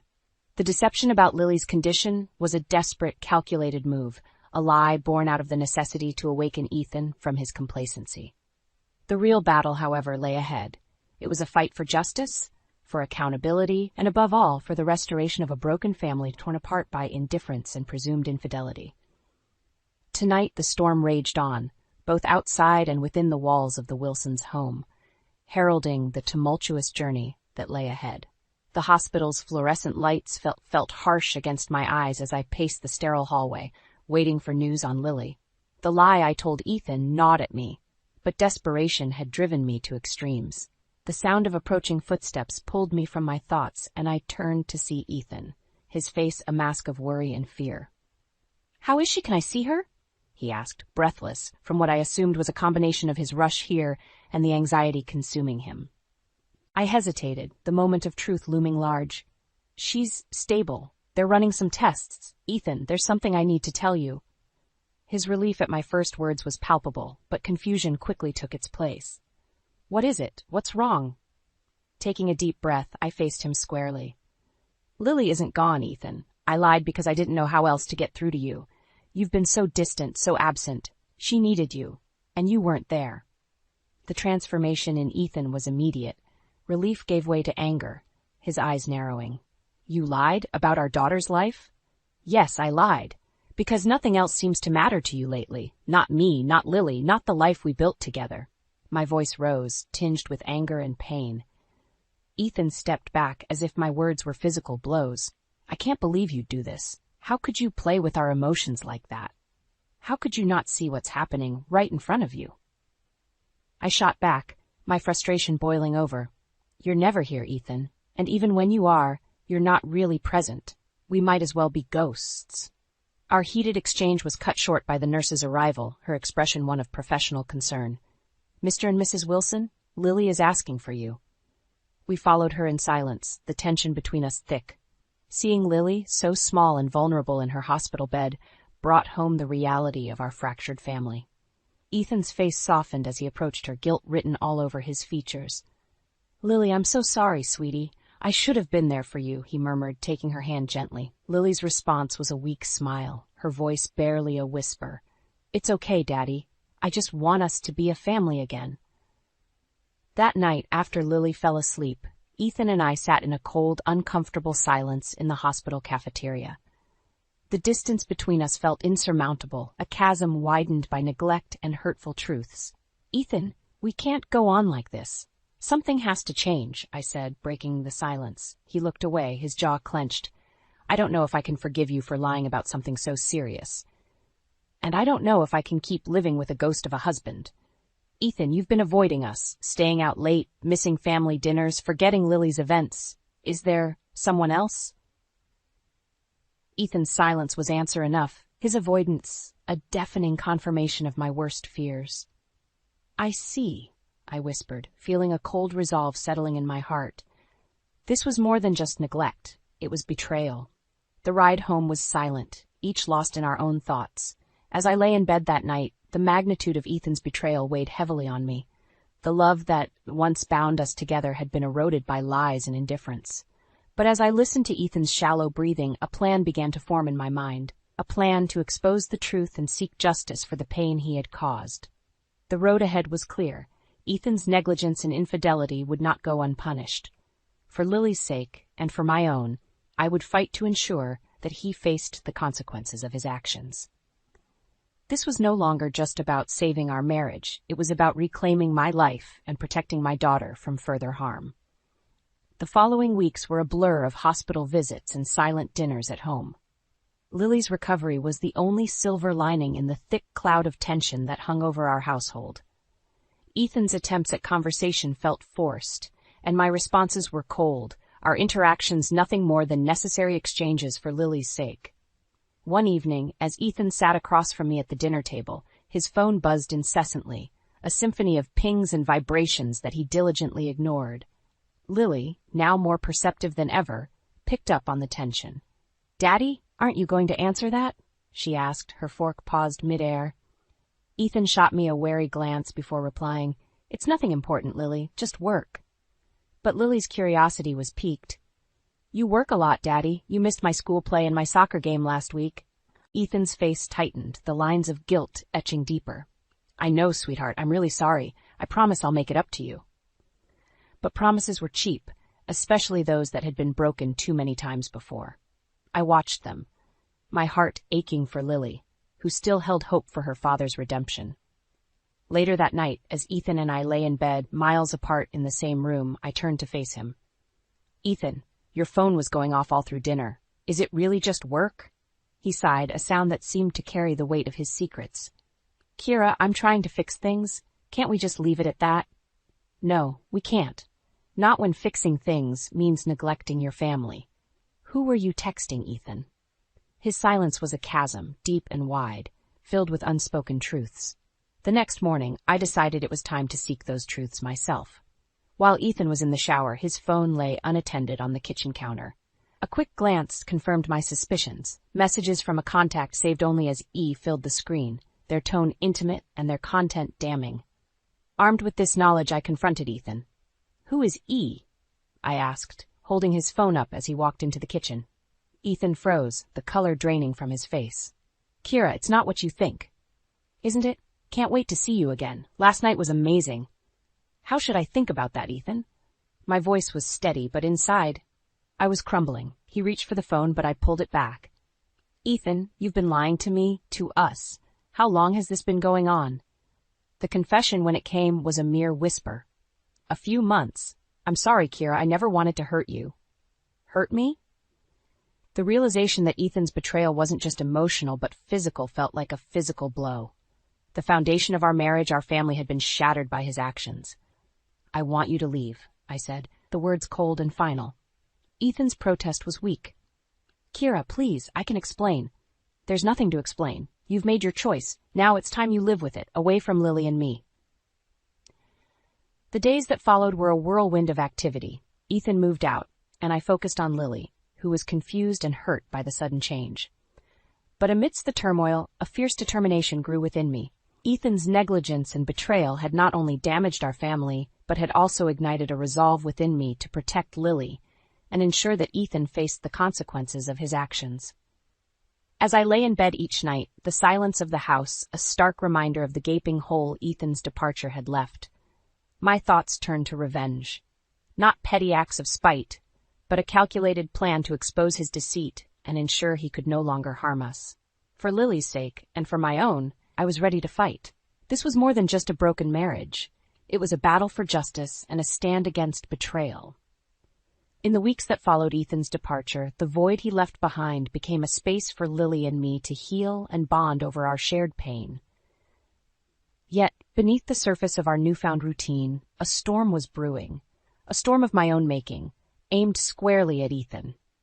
One afternoon, as Lily and I sat at the kitchen table working on her school project, the phone rang. The caller ID flashed Ethan's number, a sight that still made my heart skip, not out of love, but a cocktail of anger and anticipation. "Mom, it's Dad," Lily said, her voice a mix of hope and hesitation.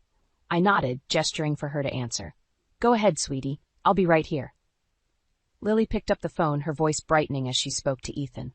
"Hi, Dad. Yeah, we're working on a project about the solar system. Mom's helping me."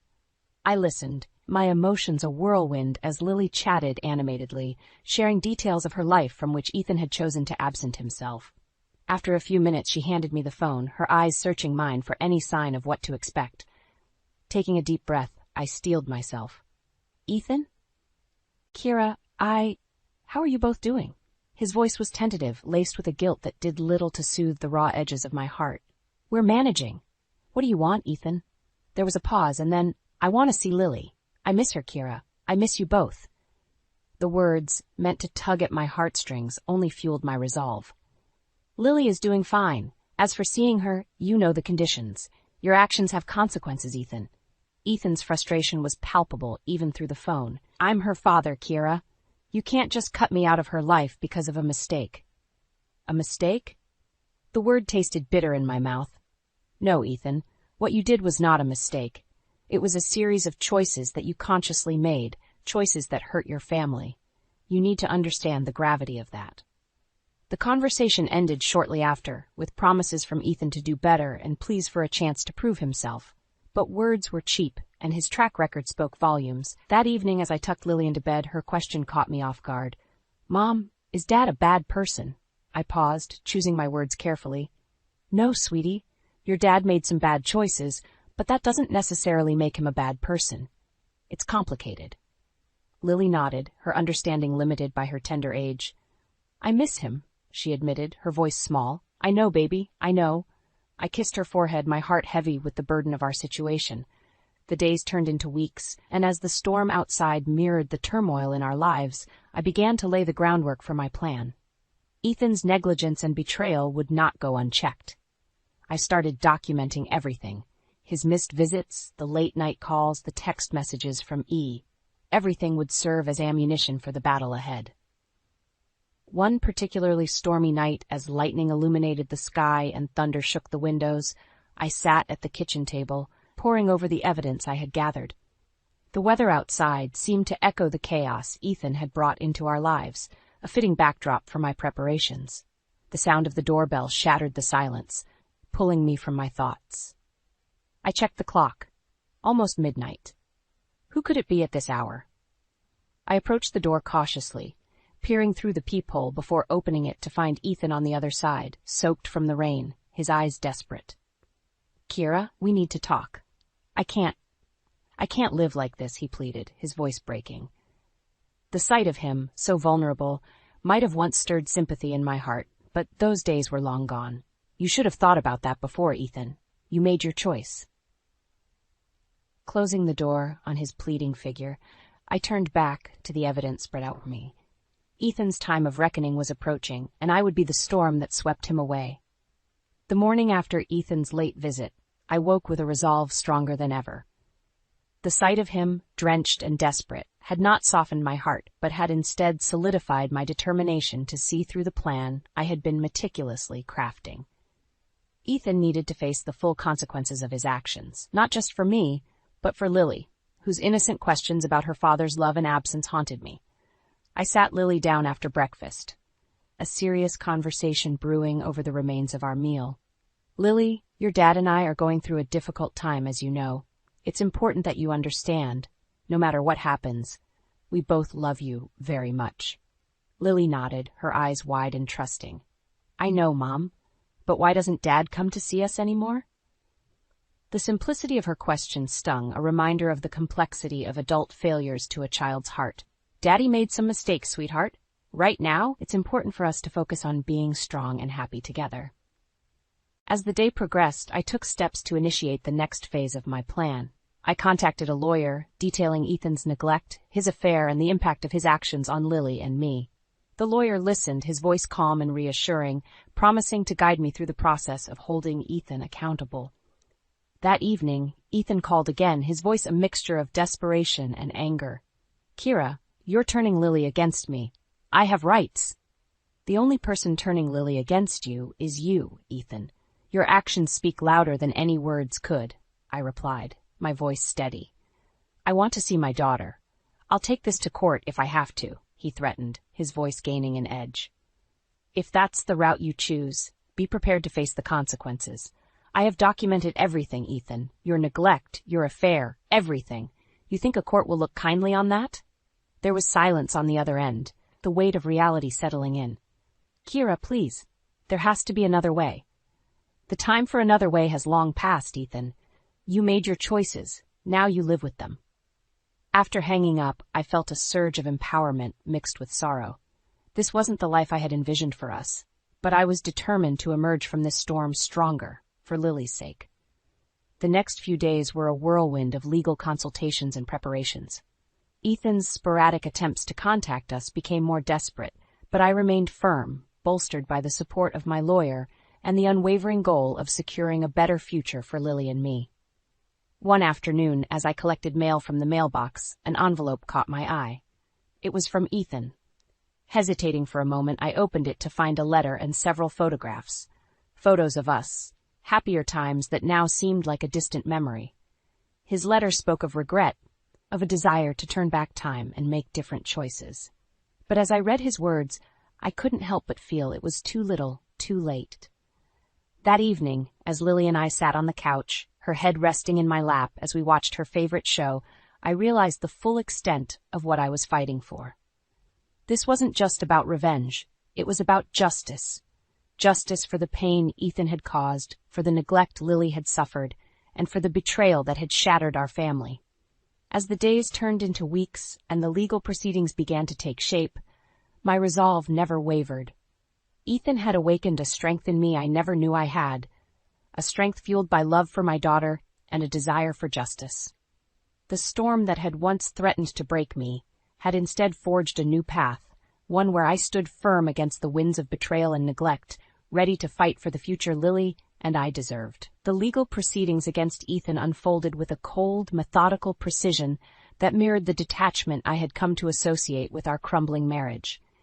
Each document, each piece of evidence, was a brick in the fortress I was building around Lily and me, a defense against the chaos Ethan had brought into our lives.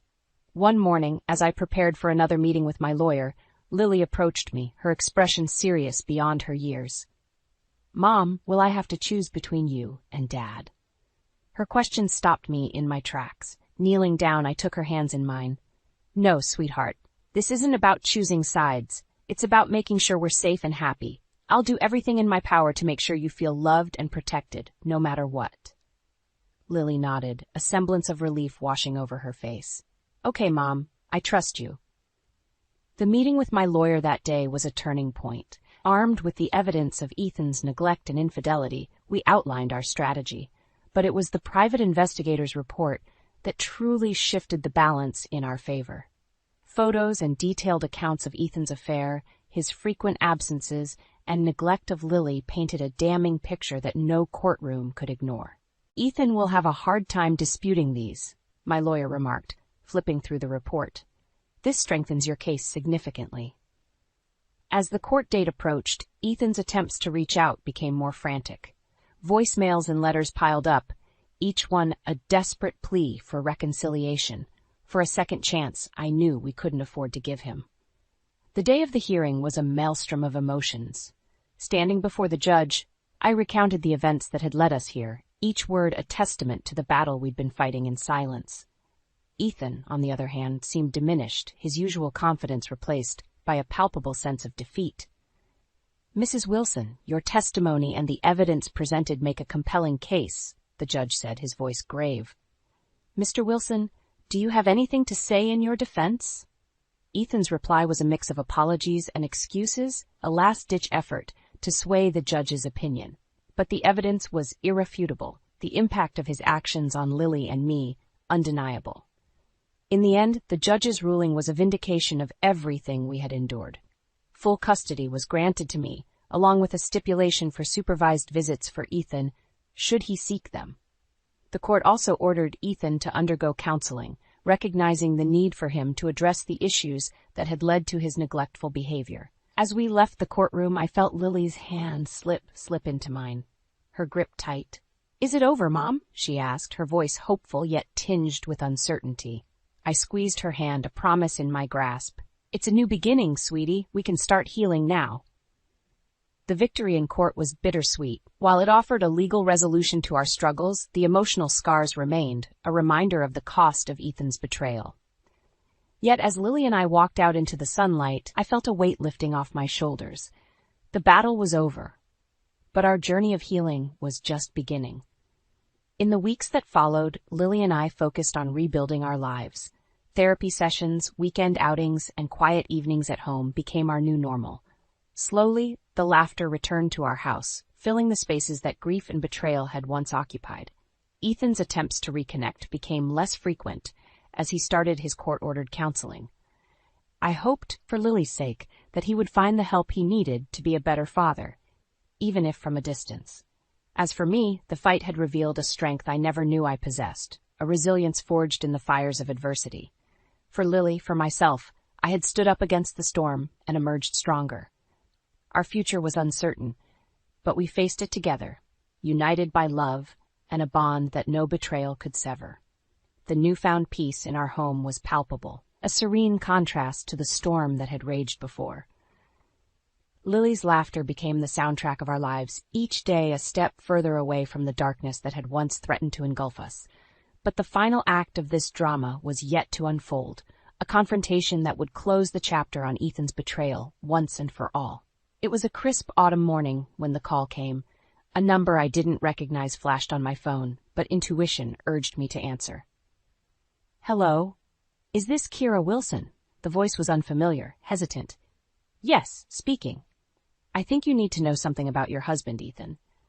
The caller paused, as if weighing the impact of her next words. I was involved with him, but there's more you should know." The revelation wasn't a shock, but the call was a catalyst, setting in motion the final confrontation I had both dreaded and anticipated. We agreed to meet, and as I sat across from Ethan's mistress in a quiet corner of a local cafe, her story unfolded, a tale of lies and promises, similar to the one Ethan had woven around us. Armed with this new information, and with evidence that underscored Ethan's inability to change, I knew what had to be done. It wasn't just for me anymore, but for Lily, and for every promise Ethan had broken. Confronting Ethan wasn't a decision I made lightly. As I stood at his doorstep, Lily by my side, a mix of resolve and apprehension coursed through me. When he opened the door, his surprise at seeing us was evident, quickly replaced by a cautious wariness. "Kira, Lily, what are you doing here?" Ethan's voice betrayed a hint of fear, a recognition of the reckoning that stood before him. "We know, Ethan. We know everything." My voice was steady, belying the turmoil inside. "Know what? Kira, I can explain." Ethan's attempt at deflection was cut short by the evidence I presented, the final nails in the coffin of his deceit. The confrontation was intense, a cathartic release of months of pain and betrayal. Ethan's attempts to justify his actions fell on deaf ears, his words empty and devoid of the remorse we needed to hear. "You chose this path, Ethan. You chose to step outside our marriage, to break the trust that held our family together," I said, each word underscored by a conviction forged in the fires of betrayal.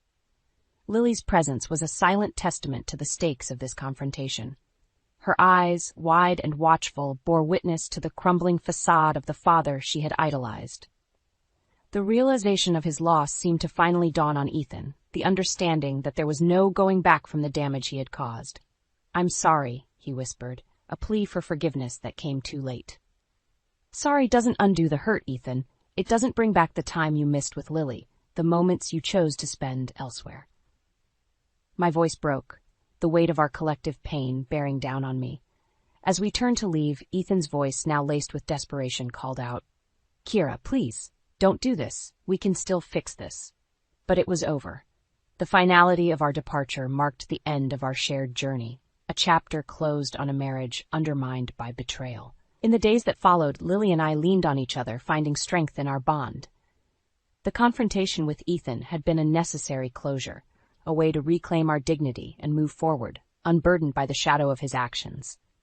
Our lives, though forever altered, began to find a new rhythm, a new normal. The pain of the past remained, a scar on our hearts, but it no longer defined us. We had faced the storm together, and in its aftermath, we found a resilience and a hope for the future that no betrayal could diminish. The aftermath of our confrontation with Ethan marked the beginning of a new chapter for Lily and me, one filled with hope, but shadowed by the remnants of past betrayals. We found solace in the embrace of my parents, who welcomed us into their home with open arms, their support a beacon of light in the lingering darkness. As we settled into our new life, the reality of our situation began to crystallize. Ethan, faced with the consequences of his actions, spiraled into a solitude of his own making. His career suffered, friendships waned, and his financial stability crumbled under the weight of alimony and child support payments mandated by the court. The social ostracism he experienced served as a stark reminder of the price of betrayal. One day, as Lily and I sat in the garden, basking in the tranquility of a life slowly piecing itself back together, she looked up at me with a question that had been lingering in her eyes for weeks. "Mom, do you think Dad will ever be part of our lives again?" I paused, considering the weight of her question. "Lily, your dad made some very big mistakes. It's up to him to make amends, to show that he's changed. But it's also okay for us to move forward, to find happiness without waiting for that to happen." Lily nodded, a maturity beyond her years settling over her features. "I just wish things could have been different," she whispered. "So do I, sweetheart, so do I," I replied, pulling her into a hug. The simplicity of the moment underscored the complexity of our journey, a journey of healing and rediscovery. The weeks turned into months, and as the seasons changed, so too did the narrative of our lives. I returned to work, embracing the challenges and satisfaction that came with my career. Lily thrived in school, her resilience a testament to her strength. Together, we navigated the waters of our new reality, finding joy in the simplicity of our daily routines. It was during this time of quiet reconstruction that I began to reflect on the journey we had undertaken. The pain, the betrayal, the fight for justice had all led us to this moment, a moment of tentative peace and cautious optimism. The struggle had not only been about revenge or holding Ethan accountable. It had been about reclaiming our lives, about ensuring that Lily grew up in a world where she felt loved, valued, and protected. One evening as we sat on the porch watching the sunset, the beauty of the moment felt like a balm to the scars we bore. "Mom, do you think we'll ever be able to forgive Dad?" Lily's question broke the silence, her voice tinged with curiosity and hope. I took a deep breath, considering her words. "Forgiveness isn't about forgetting, Lily. It's about letting go of the anger and hurt so it doesn't hold us back. Your dad has a lot of work to do, but maybe one day we'll be able to forgive him. For now, let's focus on us, on building the happiest life we can." Lily smiled, a reflection of the peace we had fought so hard to achieve. "I love you, Mom." "I love you too, Lily. More than anything." As the sky turned from pink to deep blue, the stars beginning to twinkle in the twilight, I realized that our story was one of resilience, of the unbreakable bond between a mother and her daughter. Despite the turmoil, the heartache, and the battles we had faced, we emerged stronger, united by our journey from despair to empowerment. Our future was uncertain, filled with challenges and opportunities in equal measure. But one thing was clear. Whatever lay ahead, Lily and I would face it together, our love and strength a testament to the power of starting anew. "Zara, you need to see this. It's Jackson. He's not who you think he is," my niece Mia said, her voice shaking as she showed me a photo on her phone.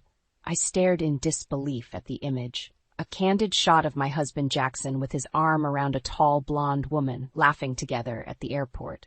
My stomach dropped. "What? This can't be real," I said, my voice hollow. "I snapped it yesterday when I was picking up my friend from her flight. I knew if I didn't show you, you'd never believe me, Aunt Zara," Mia replied. I felt sick with dread but tried to remain calm. "Did you talk to him? Maybe it's just a misunderstanding." Mia shook her head. "He didn't see me, but from how cozy they looked, I don't think it was just a friend." My mind reeled. Jackson and I had been married for 12 years. Was he really cheating on me? That night at dinner, I cautiously brought it up.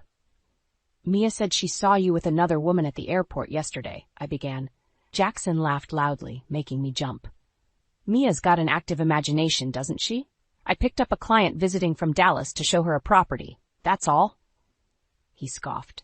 I searched his face for any hint of deception, but found none. Still, over the next few weeks, doubts plagued me. Jackson worked later, went on mysterious trips, and spent more time texting. One day, acting on impulse, I checked his pockets while doing laundry. In his crumpled pants was a hotel keycard and receipt for a suite at the Sebastian, downtown's most lavish hotel. Fueled by adrenaline, I grabbed my car keys. Time to learn the truth.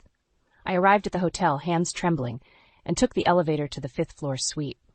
As I raised my hand to knock, the door swung open, and there was Jackson, half-dressed with the same blonde from Mia's photo. "Cassidy, I thought you were just—" Jackson froze mid-sentence when he saw me. "Zara!" he cried. "What are you doing here?" My body shook with rage and anguish. "I was right not to trust you," I choked out. The blonde, Cassidy, slunk out, avoiding eye contact. Jackson scrambled for his shirt. "Zara, I can explain." "Don't bother," I said coldly. Without another word, I turned and strode rapidly toward the elevators, tears stinging my eyes. His web of lies had finally unraveled. My husband was not the man I thought I knew at all. I drove aimlessly for hours, my mind racing. How long had Jackson's affair been going on, and how had I never noticed? When I finally returned home, Jackson was waiting on the porch. "Thank God, I was so worried," he said, rushing toward me. I backed away, repulsed. "Don't come near me, you liar," I said sharply. Jackson's facade crumbled. "Baby, I messed up, okay? I didn't mean for it to happen." "Save it," I snarled. "I saw you with her at the hotel. Her name's Cassidy, right?" Jackson paled. "Cassidy? She doesn't mean anything to me, Zara. It was just a stupid fling." I fought the urge to slap him. "A fling? We're married. How long has this been going on?" He turned his gaze downward. "I don't know. A few months, maybe?" "Months!" I cried. Blinding fury washed over me. Without thinking, I grabbed my suitcase from the front closet and started throwing clothes inside.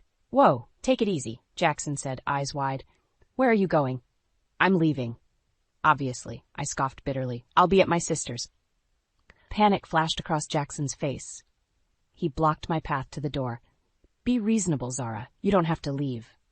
I pushed past him, seething. I won't stay under the same roof as a lying, cheating snake. Jackson chased me to my car. I said I was sorry. I'll end things with Cassidy, I swear.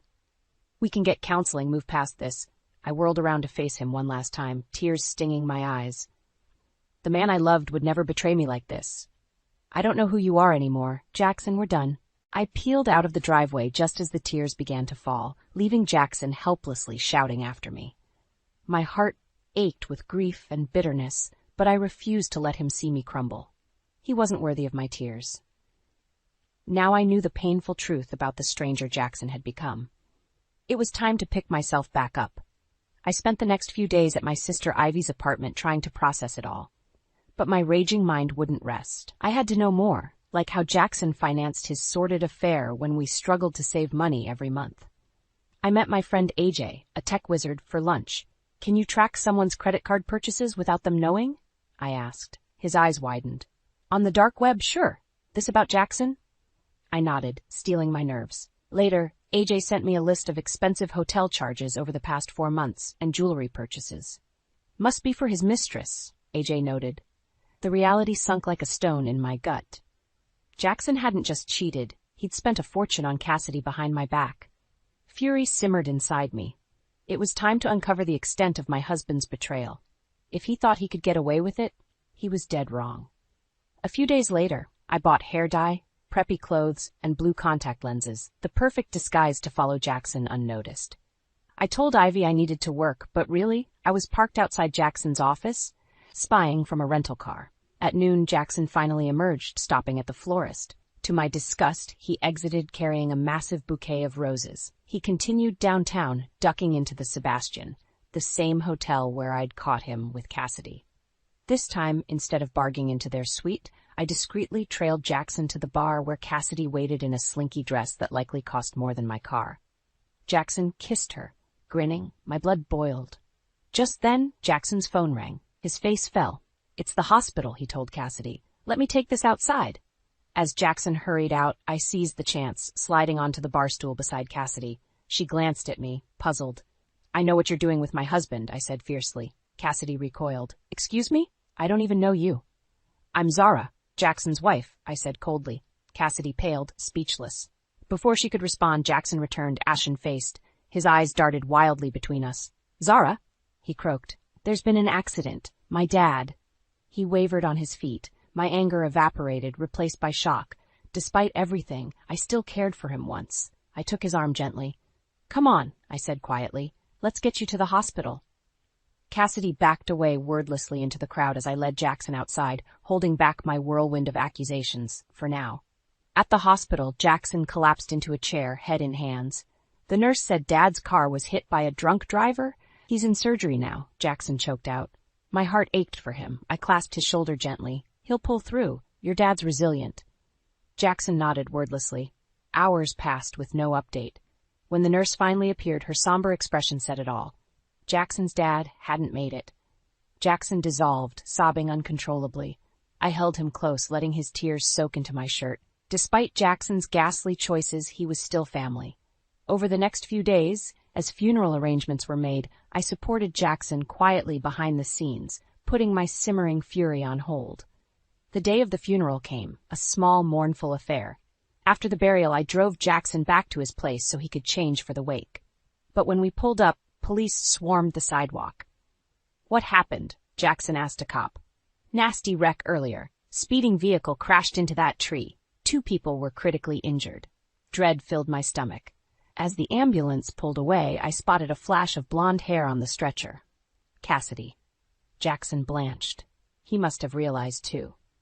We followed the police to the hospital and learned Cassidy had been driving Jackson's beloved vintage Mercedes, with Jackson in the passenger seat when she lost control. The officer shook his head. Witnesses said she raced through 2 red lights before crashing. We suspect drunk driving. The news stunned me. Jackson could have died cheating on me with Cassidy.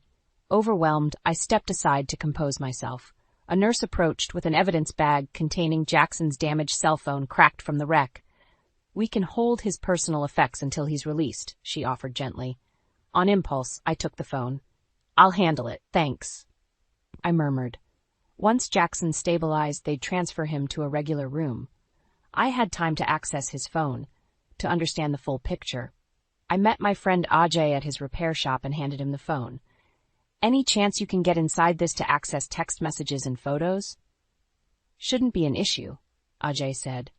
Within the hour, he'd downloaded the data onto a disk. I don't know what you're looking for, but seems like this guy's up to no good, Ajay warned. My hands trembled, imagining what secrets the disk held. That's what I'm afraid of, I said gravely. Alone at home, I loaded the disk on my laptop with trembling hands. Photo after sorted photo filled the screen. Jackson and Cassidy entwined, wearing nothing. Receipts and texts arranging their trysts covered months. Even worse, screenshots showed Jackson transferring money from my personal account into his, thousands of dollars gone. I squeezed my eyes shut, tasting bile. The man I'd loved for 12 years had stolen my money to finance his affair, deceiving me at every turn. It was time to make Jackson face the truth and pay the price for his callous betrayal. Armed with the incriminating data from Jackson's phone, I set up a meeting with my lawyer, Carlos. He scanned through the evidence, eyebrows rising. This is quite serious, Carlos said. Illicit transfers from your personal account without permission constitutes fraud and theft. Combined with the affair, you have solid grounds for divorce. My chest tightened. After 12 years together, divorcing Jackson felt unreal. Let's focus first on freezing your joint accounts before he empties them, Carlos continued. I'll also file a temporary restraining order. When he's discharged, legally he cannot come near you or the home you share. I nodded, steeling my nerves. The cold machinations now seemed necessary. 2 days later, I sat rigidly in Carlos's tight office as he made the call, confronting Jackson over speakerphone. Mr. Kent, I represent your wife, Zara. We have evidence here of fraud and infidelity. As of now, your joint accounts are frozen. You're also legally prohibited from approaching Miss Kent or your shared residence per the temporary restraining order issued this morning. The line went silent. Finally, Jackson sputtered in rage. Who the hell do you think you are? You can't just lock me out. Carlos glanced at me. The court order says otherwise, Mr. Kent. Will you comply, or shall I have officers waiting at your discharge? You betch, Jackson snarled. You won't get away with this, Zara. That's my house, too. I flinched but kept my tone cool. I'm done being your personal ATM, Jackson. Consider this the consequence of your actions. The call ended explosively, with Jackson hurling threats until nurses hauled him away. Shaken, I retreated home, now owned solely by me. For days, tension knotted my stomach as I awaited Jackson's next move. A week later, the doorbell rang. My eyes widened in alarm until I saw Jackson's sister Harper on the video feed. I swung the door open. Harper, is everything okay? She shifted on her feet. Hey, Zara, do you have a minute? I waved her in, puzzled. Since the funeral, I hadn't seen Harper or the rest of Jackson's family. Harper sat down, not meeting my eyes. I heard about the restraining order and Jackson cleaning out your accounts. My shoulders slumped as I sank down beside her. You probably think I'm just bitter and crazy, but he was cheating on me for months, Harper, and stealing money to fund his lifestyle with some woman named Cassidy. Harper nodded slowly. I know. I didn't at first, but I overheard Jackson on the phone with Cassidy. The things he said, the way he spoke to her. She shuddered. He was cruel, degrading. I realized I didn't know my own brother anymore. Tears shone in Harper's eyes. My heart twisted in empathy. Betrayal by family cut especially deep. Harper grasped my hand fiercely. You did the right thing escaping from him, Zara. What he did was unforgivable, and I want to help you make sure he doesn't get away with it. Relief washed over me. I wasn't alone anymore in this fight. Harper's solidarity awakened a powerful sense of vindication. With the truth exposed, Jackson would finally reap the misery he'd sown, starting with losing his most precious relationships, the foundation of his deceitful life. In the weeks following my confrontation with Jackson, I leaned heavily on Harper's support. We met often for coffee or wine, hashing out my next moves. Have you decided whether you'll meet him in court or settle outside? Harper asked one evening. I swirled the wine in my glass. Jackson's too volatile for meetings. I'll let the judge force him to pay up. Harper nodded firmly. Good. He deserves the public shame. I sighed. My lawyer says proving the affair gives us leverage for maximum restitution, but rehashing all the sordid details. I shook my head, pained. Harper clasped my hand. "You're so much stronger than Jackson gives you credit for, Zara. Don't worry, I'll be right by your side when you face him in court." Her steadfast solidarity bolstered me. With Harper at my side, I could withstand Jackson's wrath long enough to expose his deceit in court. Financial restitution seemed hollow compared to what I'd lost, but hitting Jackson where it hurt most was the only path to justice. A few days before our hearing, Jackson shocked us both by showing up unannounced at my door, ignoring the restraining order. "Zara, please, can we talk about this?" he implored, clutching wilted flowers. Before I could react, Harper appeared behind me. "Get off this property before I call the police, Jackson," she threatened. Jackson's face darkened. "Stay out of this, Harper. This is between me and my wife." The possessive way he said "my wife" made my skin crawl. Harper stepped forward furiously. "Former wife, because you decided to lie and steal instead of honoring your vows. I always defended you, Jackson, but now you disgust me." Jackson flushed angrily. "You know nothing, Harper. This witch turned my whole family against me." He jabbed his finger at me. My fury boiled over. "You did this to yourself, Jackson. Now get out before the cops drag you out." With a menacing glare, Jackson stormed off. I sagged in relief against Harper. Tomorrow, come hell or high water, my ex would get exactly what he deserved. At the courthouse, Harper squeezed my shoulder as we took our seats. "I'm right here with you," she murmured. Across the aisle, Jackson sat alone, his eyes swollen and hair disheveled. For an instant, pity tempered my simmering vitriol. Then I remembered the trauma his lies inflicted, and my resolve strengthened. When the judge called my name, I strode forward steadily. I would walk out of here vindicated and finally free from Jackson's poisonous hold. "Please describe for the court the events that led to today's hearing," the judge prompted gently. I steadied myself. "I learned my husband Jackson was having an affair. When I confronted him, he promised to end things, but he continued sneaking around behind my back." I proceeded to calmly detail Jackson's lies and deceit over months, culminating in stealing my money to fund his lavish outings with his mistress Cassidy. Jackson's lawyer questioned me vigorously but faltered when I presented the evidence from Jackson's phone. The judge considered me soberly. "This deception went on at length. Why stay with a serial philanderer and fraud?" I stood taller. "Because I loved him once, deeply. I'm here now because his actions forced me to protect myself." The judge nodded and turned to Jackson. "Mr. Kent, how do you plead to these allegations of infidelity, fraud, and theft?" Jackson burst out of his chair. "It's bull, all of it. She's making me out to be a monster over one mistake." He pointed at me, hand shaking. Murmurs filled the courtroom. The judge pounded his gavel sharply. "That's enough, Mr. Kent. Maintain composure or I'll hold you in contempt." Jackson slowly sat but glared at me malevolently. I glared back, undaunted. After a painfully long debate, the judge rendered his verdict in my favor. "The evidence presented confirms Mr. Kent violated marital trust through chronic infidelity and fraud. As restitution, this court orders an equitable division of assets, including one-time alimony payment to Ms. Zara Kent." He banged the gavel finality. I hugged Harper tightly in dizzy relief. It was over. I was free.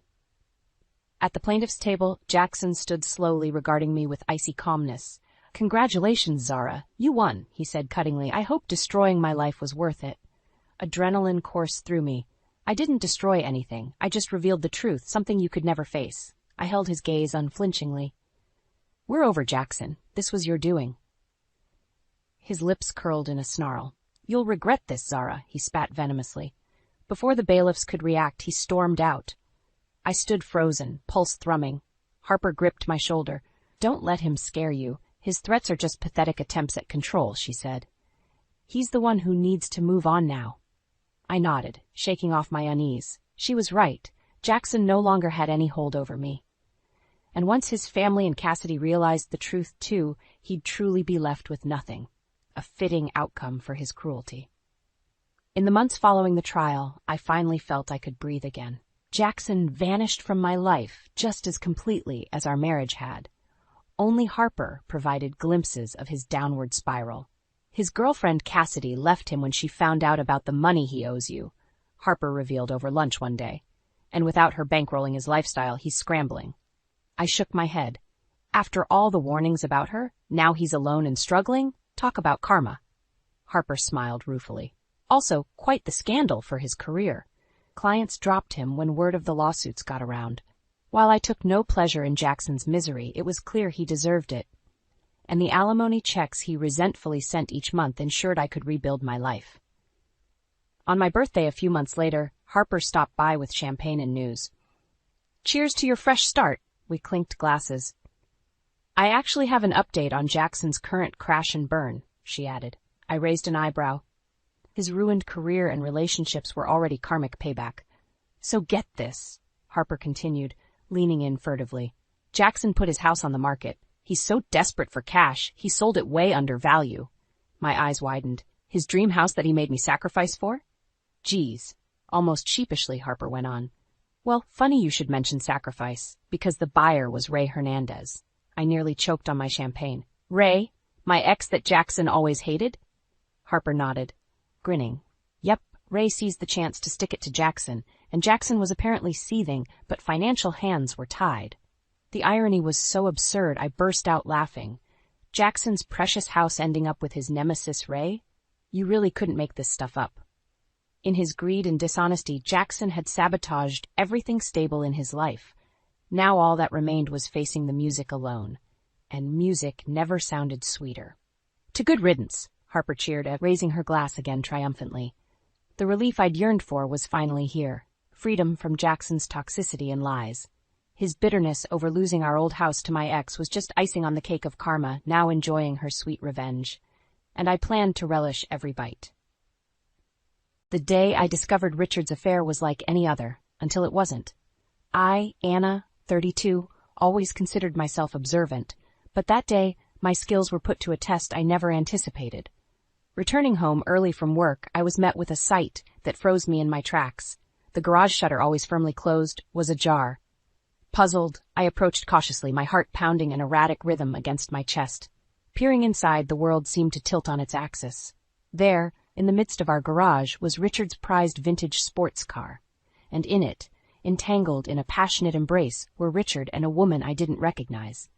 The audacity of it, in our shared space, was a slap across my face. I stifled a gasp, biting my lip till it hurt.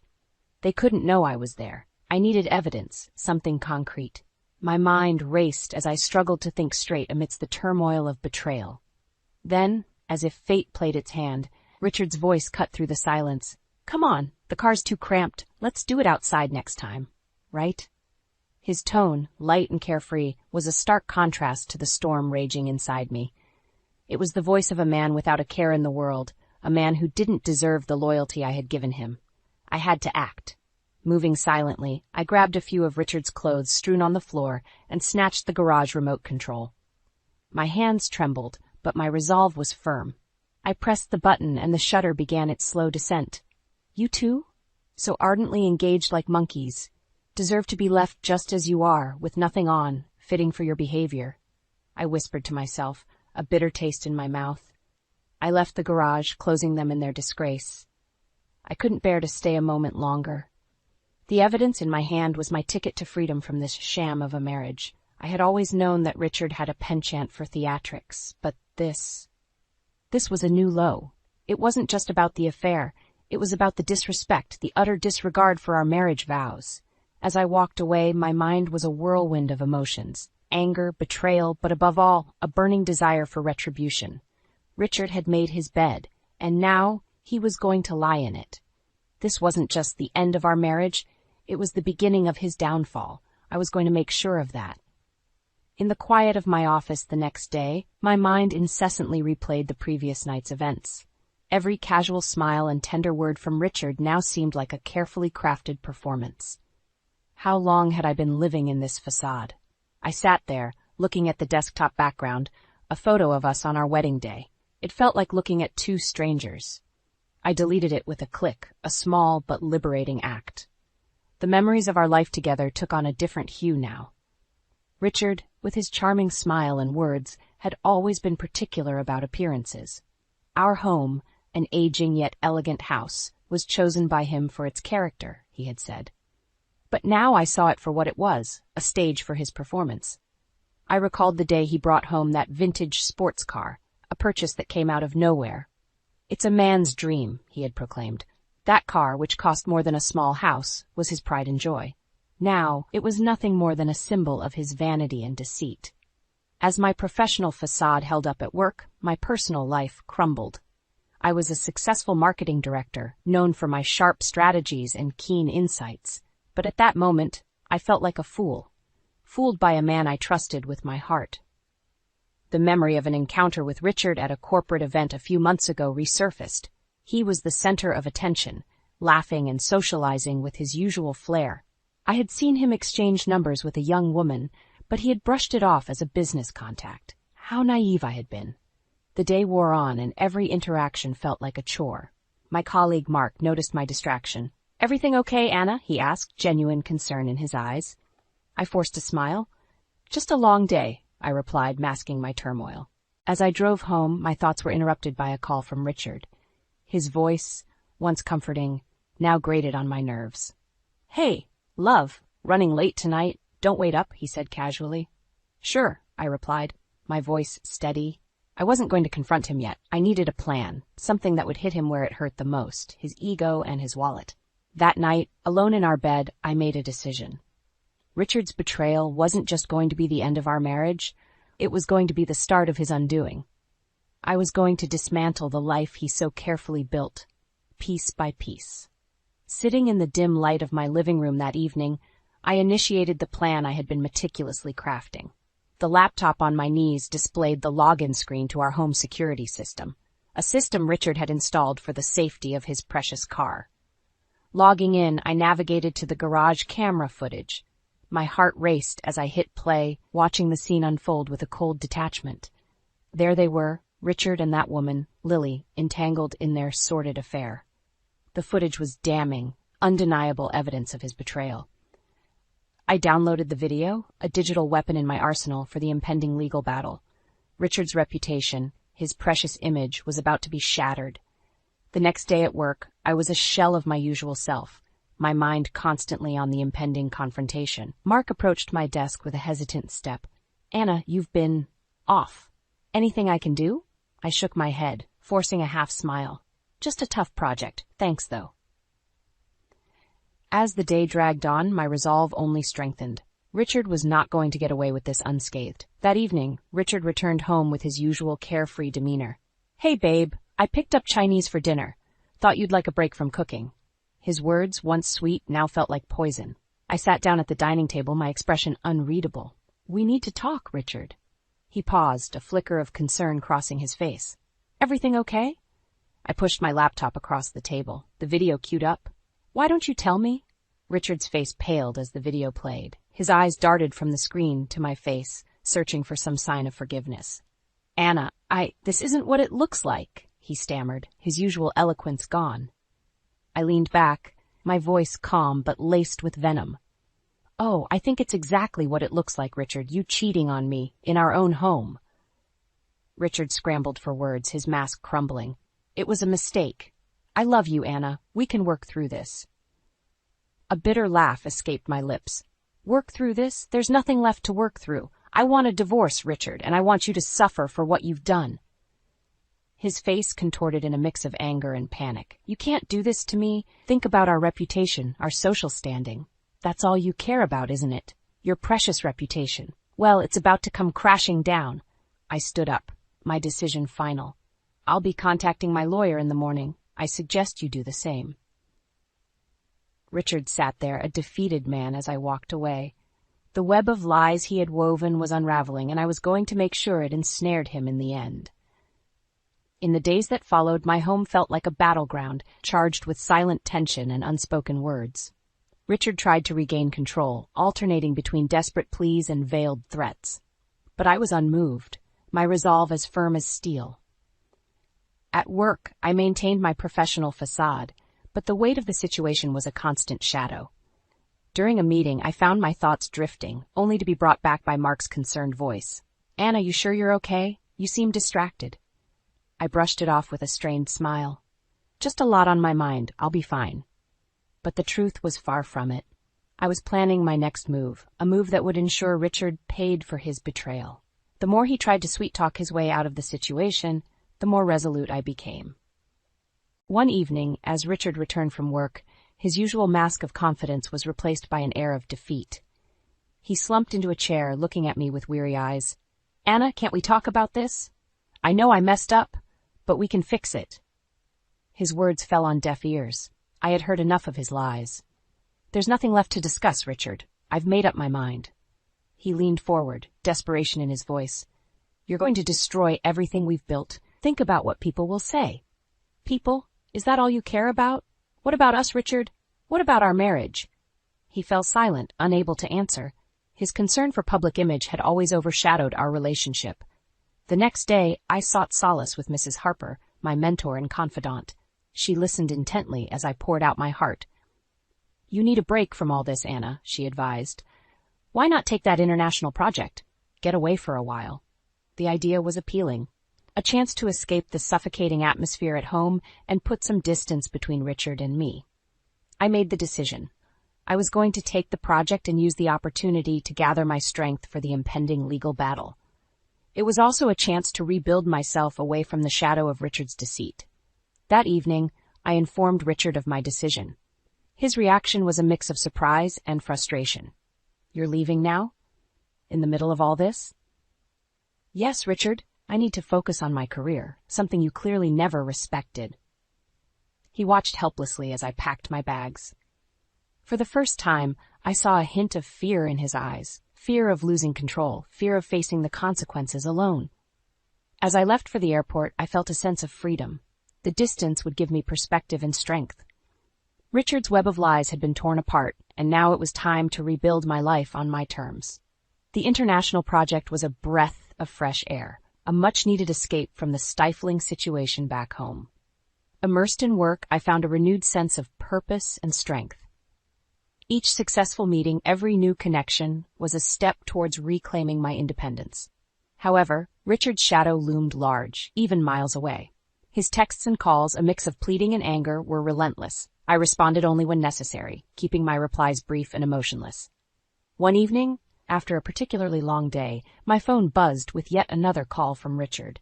I hesitated but answered, bracing myself for another bout of emotional manipulation. "Anna, where are you? This is getting ridiculous. You can't just run away from our problems."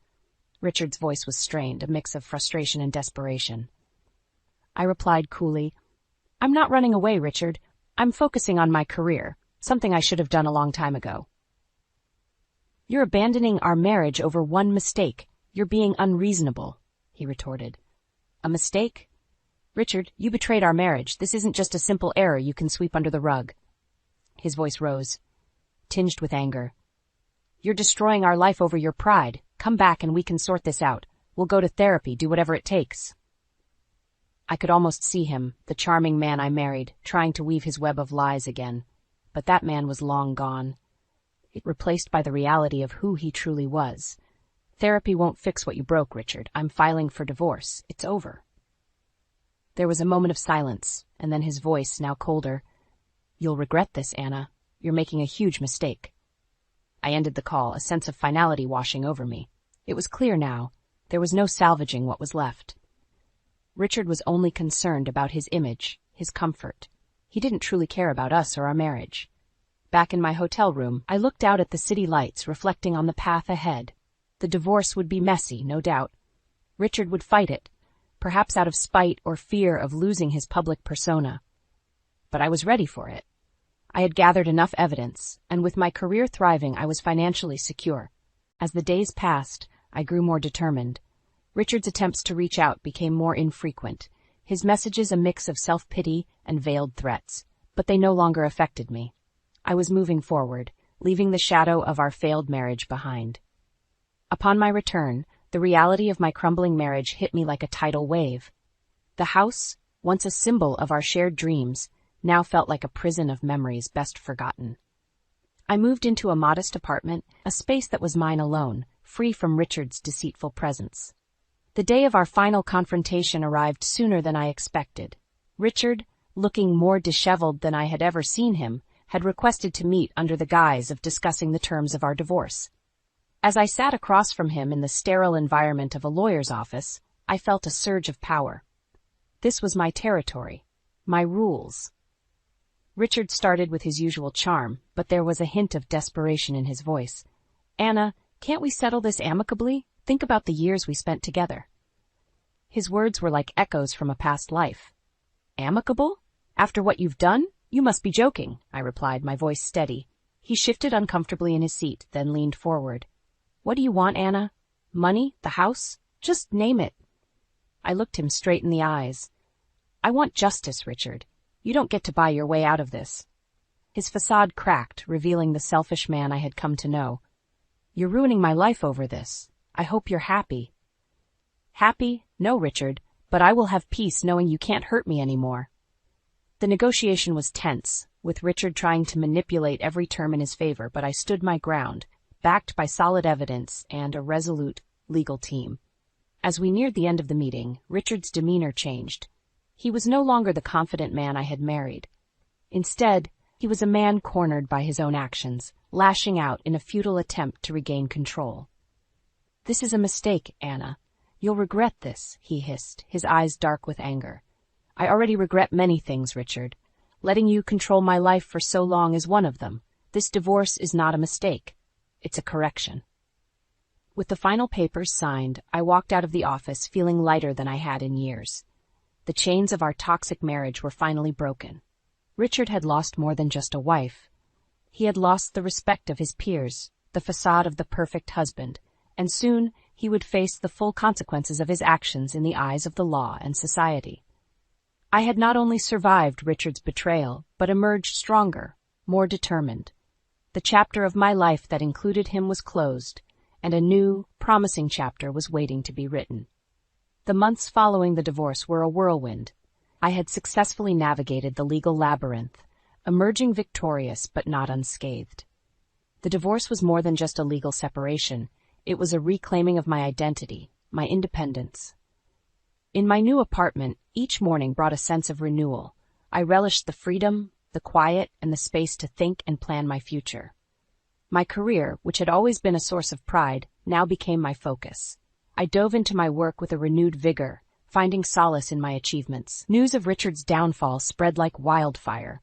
His reputation, once his most prized possession, was now tarnished. His professional life suffered as clients and colleagues distanced themselves. The man who had thrived on control and appearances was now struggling to keep his world from crumbling. I heard through mutual acquaintances that he had sold the vintage sports car, a symbol of his vanity, to cover legal expenses. It was a poetic end to the object that had once been a catalyst for our downfall.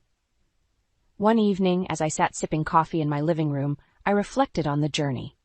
The pain, the betrayal, and the fight had transformed me. I was no longer the woman who had naively believed in Richard's lies. I was stronger, wiser, and more determined. A call from Mrs. Harper, who had been my rock throughout the ordeal, interrupted my thoughts. "Anna, how are you holding up?" "Better than ever," I replied, a genuine smile on my face. "That's wonderful to hear. You know, there's an opening for a senior position in the company's overseas branch. I think you'd be perfect for it." The offer took me by surprise. It was an opportunity I had always dreamed of but never pursued, held back by the confines of my marriage. I don't know what to say, Mrs. Harper. It's a big step. "A step you're more than ready for, Anna. You've proven your strength and resilience. It's time to take on the world." I let the words sink in. This was more than just a job offer. It was a chance to start anew, to build a life on my terms, free from the shadows of the past. "I'll do it," I said, my voice steady with resolve. "It's time for a new adventure." As I ended the call, I looked around my apartment, a space that had become my sanctuary. It was time to leave it behind, to embark on a new journey. Richard's betrayal had shattered my world, but in its place I had built something stronger, something truly my own. As I packed my bags for the move, I felt a sense of excitement for the future, a future that was mine to shape. "Just look at that!" I exclaimed, staring at the electricity bill in disbelief. $327.38, nearly double what we usually pay. Outrageous. I'd always prided myself on budgeting carefully, tracking every expense down to the last penny. My passion was collecting limited edition desserts, and I indulged whenever I could. So for the bill to suddenly skyrocket made no sense. "That can't be right," Neil replied, peering over my shoulder with a frown. My supportive husband was always on my side. We haven't changed any habits recently. Well, something caused this. I grabbed my laptop to scrutinize the household usage data. No obvious spikes. Perplexed, I gazed out the window and stopped short. There, peeking out from beneath the decorative bushes separating our house from Neil's parents' new home next door, was a wire, thin and black, snaking towards their shed. Surely just a cable line? But we had underground connections. A horrible suspicion crossed my mind. No, it wasn't possible. Was it? Just last month, Neil's parents Vera and Hank had moved into the newly constructed house on the lot beside ours. Neil and I had welcomed them warmly despite Vera's tendency to overstep with unsolicited parenting advice. I'd written it off as her quirky way of showing warmth. But now... Neil, look! I gestured out the window. As he spotted the wire, his eyebrows shot up. Without a word, we stepped outside, circling the bushes to trace the wire's path. It ran directly from our external outlet to Vera and Hank's shed. Our mouths fell open as we exchanged stunned looks. "No way," Neil uttered in disbelief. "They can't be." Anger and hurt welled up inside me. They'd seemed so friendly, so supportive. Had it all been an act? Just then, the back door of their house opened. Vera breezed out carrying gardening shears, calling over her shoulder, "Be back in a minute!" Spotting us, she changed course, bearing down with her usual overbright smile, the one I now realized never reached her eyes. "Well, hi there, neighbors," she trilled. "Taking in this beautiful sunny day?" I crossed my arms. No more playing nice while she played us for fools. "We were just investigating something strange," I said bluntly, stepping aside so she could see the wire. "Would you happen to know anything about this?" Vera's gaze bounced from me to the wire and back again. For a brief moment, her smile faltered, but then she waved a hand and laughed. "Oh, that old thing. The builders must have left it behind." Even to me, the excuse sounded feeble. She trailed off under my stern gaze. Neil stepped forward, fists clenching. "Have you been stealing our electricity, using this wire to tap into our supply?" His voice shook with anger and betrayal. Vera reeled back. "What? How dare you?" She glared venomously. "I was just trying to cut costs. Our retirement budget is stretched thin. Surely you understand." At that, the floodgates opened. I lost my composure, shouting at her audacity. Neil joined me, demanding answers about the ethics of stealing from family. She alternated between righteous indignation and half-hearted apologies. The confrontation left me reeling and even more hurt than before. That evening, after Vera had retreated in a huff, Neil held me as I cried bitter tears over the shattered remains of what I'd thought was a supportive, loving family relationship. How could they betray us like this, and what else might they be hiding? I couldn't even bear to tally up how much they could have stolen over the past month. Hundreds of dollars we'd worked hard for, callously snatched away without a thought for how it would impact us. Gazing at our electricity bill later that night, I set my jaw. The Vera and Hank I thought I knew would never do something so underhanded, which meant I'd never actually known them at all. The realization stung, but it sparked a steely determination within me. No more playing nice while they took advantage and sabotaged our carefully balanced budget. If this was their opening salvo, then the battle lines had just been drawn. I would get to the bottom of this and make them pay. I awoke the next morning still simmering from yesterday's confrontation. As I gulped my morning coffee, I kept replaying Vera's audacious lies and excuses. The more I thought about it, the angrier I got. A knock at the front door made me jump. Speak of the devil. I peered out to see Vera standing there clutching a plate of cookies, an overly bright smile pasted on. Just seeing her made my blood boil even hotter. I swung open the door. "What do you want?" I asked bluntly. Vera blinked, clearly taken aback by my lack of pleasantries. Good. Her smile dimmed a fraction. "Oh, Lena, about yesterday." She extended the plate. "I baked these by way of apology." I stared at the offering in disgust. Did she really think cookies would make everything better? When I made no move to take them, she pressed on earnestly.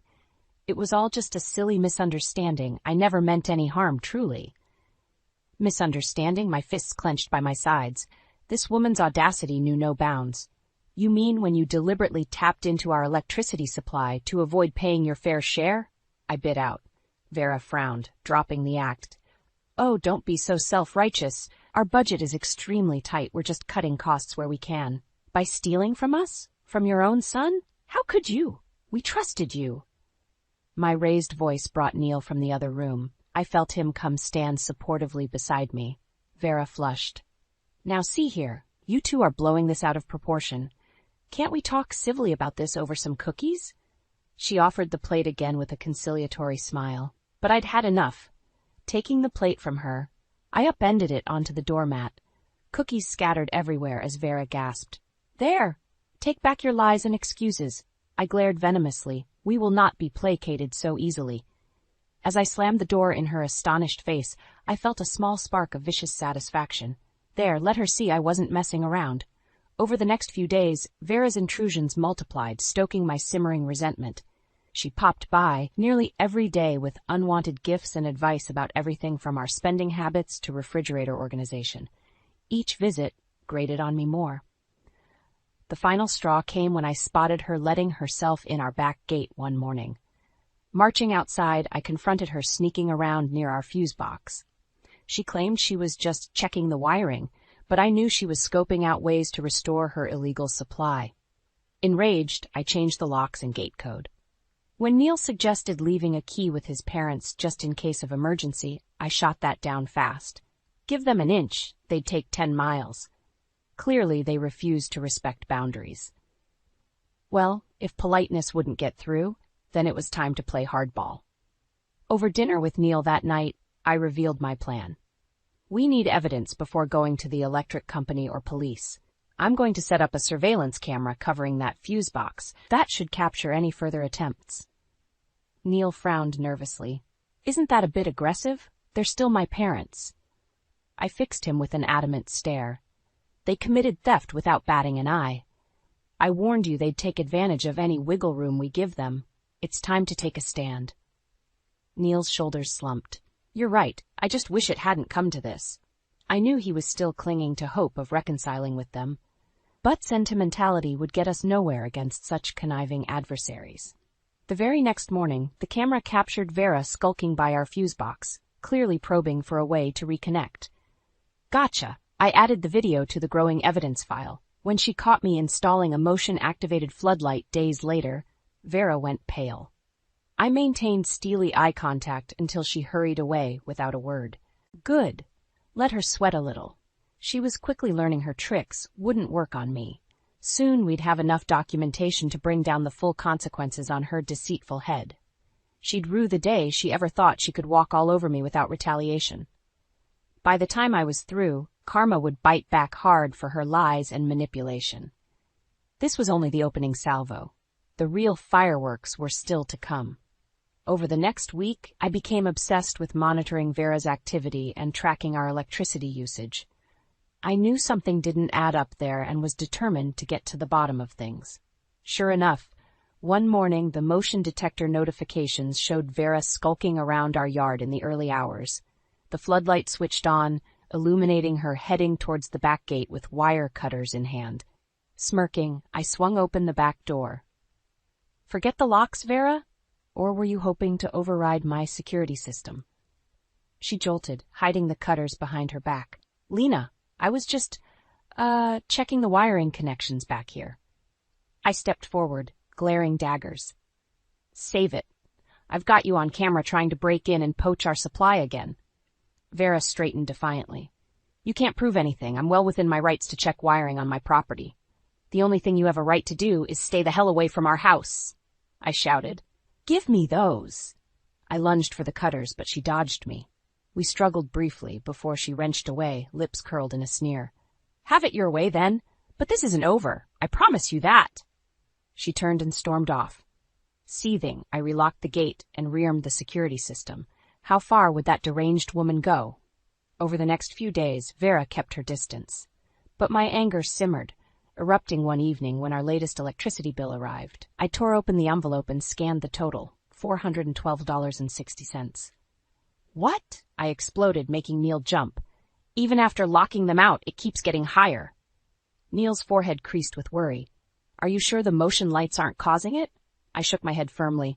I've accounted for every variable. Something fishy is still going on here. Suddenly the doorbell rang. We exchanged wary glances before Neil opened it to reveal Hank standing there, shuffling nervously. "We need to talk," he mumbled, not quite meeting our eyes. "It's about the wiring issues." I crossed my arms, steeling myself. "Go on, then." Hank cleared his throat. "Vera wants to bury the hatchet, and we'd like a key made just in case you two are ever unavailable and an emergency repair is needed." My temper flared again. "Give them access after everything? Not a chance." I jabbed a finger at Hank's chest. "You mean give you free rein to keep tapping our power?" Hank backed away, protesting. Neil quickly intervened before things escalated further. After Hank retreated in a huff, Neil gave me a serious look.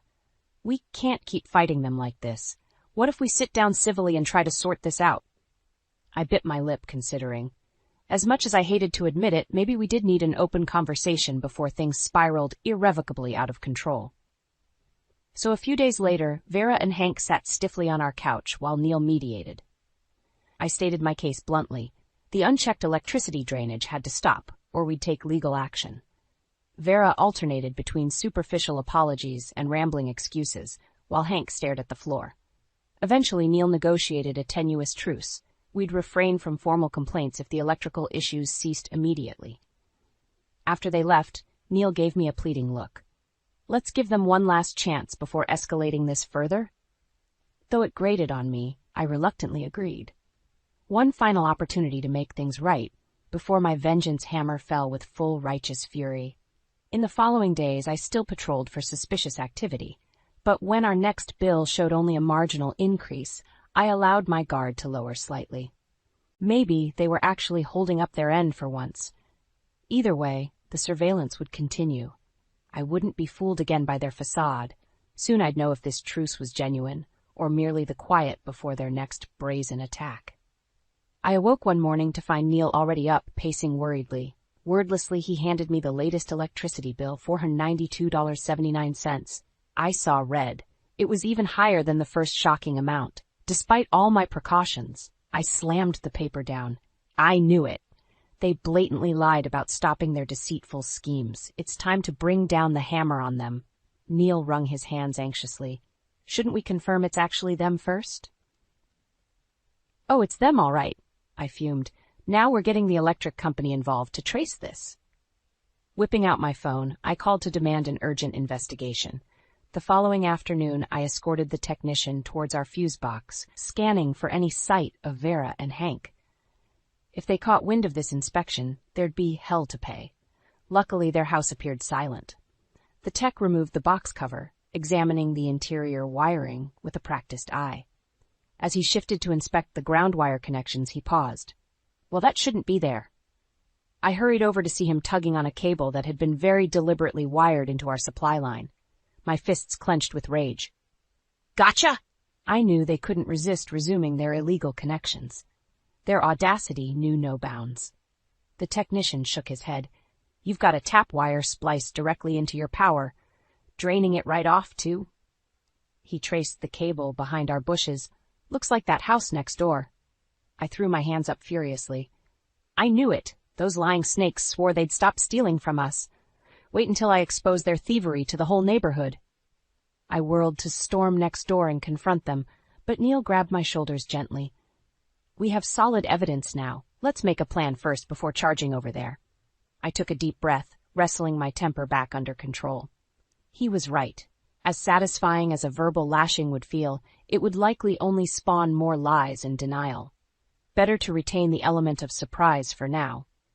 The technician cleared his throat awkwardly. "If you'd like to file charges, I can provide documentation on the unauthorized wiring setup here." I gave a sharp nod. "Yes, we absolutely want to pursue this legally. Justice would be served soon enough." That night after dinner, Neil and I strategized our next moves. In addition to pressing charges, I suggested blasting their thievery across neighborhood Facebook groups. Once everyone knows what duplicitous fraudsters they are, they'll be social outcasts. Avoiding jail is the least of what they deserve. I slammed my hand on the table for emphasis. Neil bit his lip nervously. "I agree they need to face consequences, but public shaming seems extreme." I leaned forward adamantly. "After all the warnings and second chances, I will flaunt their shame so widely they'll never show their faces around here again. Neil still looked hesitant about my scorched earth approach, but the die was cast. After tomorrow's confrontation, one way or another, Vera and Hank would regret the day they ever targeted me as an easy victim for their deception. The next evening, I turned off all our outdoor lights and ensured the motion detectors were disabled. Under cover of darkness, the technician arrived to sever and remove Vera and Hank's parasitic connection. Phase 1 of retaliation was complete. At sunrise, after double-checking the cables had been separated, I dialed the police dispatcher with Neil beside me. My hand tremored slightly as I reported the extensive wire fraud next door. But my voice remained steady, fueled by white-hot indignation. I wanted to witness Vera and Hank's reactions firsthand when the police showed up to investigate. But Neil convinced me to lay low to avoid prematurely tipping them off. So we watched discreetly through the window as first one, then 2 squad cars rolled up outside their house. As the officers knocked and presented a search warrant, I hugged myself tight, almost dizzy with vicious satisfaction. Got them. After all the lies and manipulation, their web of deception was unraveling before my eyes. Soon they'd be facing criminal charges, and once word spread about their shady exploits grifting naive neighbors, their remaining reputation would be left in tatters too. I finally exhaled, feeling the knots of tension start to loosen within me. The confrontation would come soon enough, but for now I'd scored a decisive victory against their underhanded scheming. Watching the police continue scouring Vera and Hank's home for illicit connections, I allowed myself a small smug smile. Justice was finally at hand. In the aftermath of the police visit, an uneasy quiet descended on our normally peaceful neighborhood. I kept vigilant watch out the window as whispers spread about Vera and Hank's shady wiring scam. When curious neighbors knocked to probe us for details, I remained tight-lipped. Let the authorities handle things from here. Though it took immense self-restraint not to blast Vera's misdeeds from the rooftops myself, I waited to see how the investigation unfolded. Sure enough, a few days later, Neil spotted a certified letter in their mailbox, addressed from the county clerk's office. Subpoena for evidence, no doubt. The wheels of justice were turning. My smug satisfaction only grew when I peered out the window later to see Vera emerging red-eyed and distressed from a shouting match with Hank. She must be waking up to the severity of the charges they faced with their little larceny scheme unraveling fast. As I watched her hurry tearfully back inside, I couldn't suppress a vicious smirk. Where were her snide excuses and haughty denials now that hard proof had been found? Serves her right. Maybe the threat of jail time would make her reflect on toying with decent, law-abiding folks. The sight stirred conflicting emotions in Neil, though. That night over dinner, his brow remained deeply furrowed. Do you think I should try talking to them?" he suggested tentatively. "Plead for leniency with the DA before an indictment comes down?" My hand clenched furiously around my fork. Lenient? Is that what their deceit and manipulation warranted? When they'd shown no mercy towards our hard-earned money or trust in family bonds? Taking a deep breath to rein in my outrage, I fixed Neil with a stern look. "You can't protect them from what's coming. Don't let misplaced guilt sway you from the facts." He looked away, jaw tight. I knew seeing his parents suffer pained him on some level. But the time for sympathy was long past. The next morning brought a new development, a large for sale sign staked outside Vera and Hank's house. Peering out as a startled neighbor walked by, I understood immediately. They were trying to liquidate fast and hightail it out of here before the hammer fell. Well, not if I had anything to say about it. Storming outside in my bathrobe, I waved wildly to stop the passing couple gawking at the sign. Time for some strategic gossip-mongering. "A shame about those electrical thieves leaving already, isn't it?" I commented conversationally. I would have loved to see them in handcuffs getting dragged off to prison myself. The wife's eyes boggled. Mission accomplished. That juicy tidbit would spread quickly now. Let's see anyone make offers once word got out they were flight risks awaiting criminal charges. I strode back inside with grim satisfaction, already formulating my next moves. Vera and Hank had avoided me long enough. It was time we finally talked openly. Soon Neil and I stood firmly at their front door as I rapped sharply. When Vera answered, Surprise flashed across her face before she schooled her features carefully neutral. "Lena, Neil, to what do I owe the pleasure?" Her polite tone held an unmistakable note of wariness. I folded my arms severely. "You know exactly why.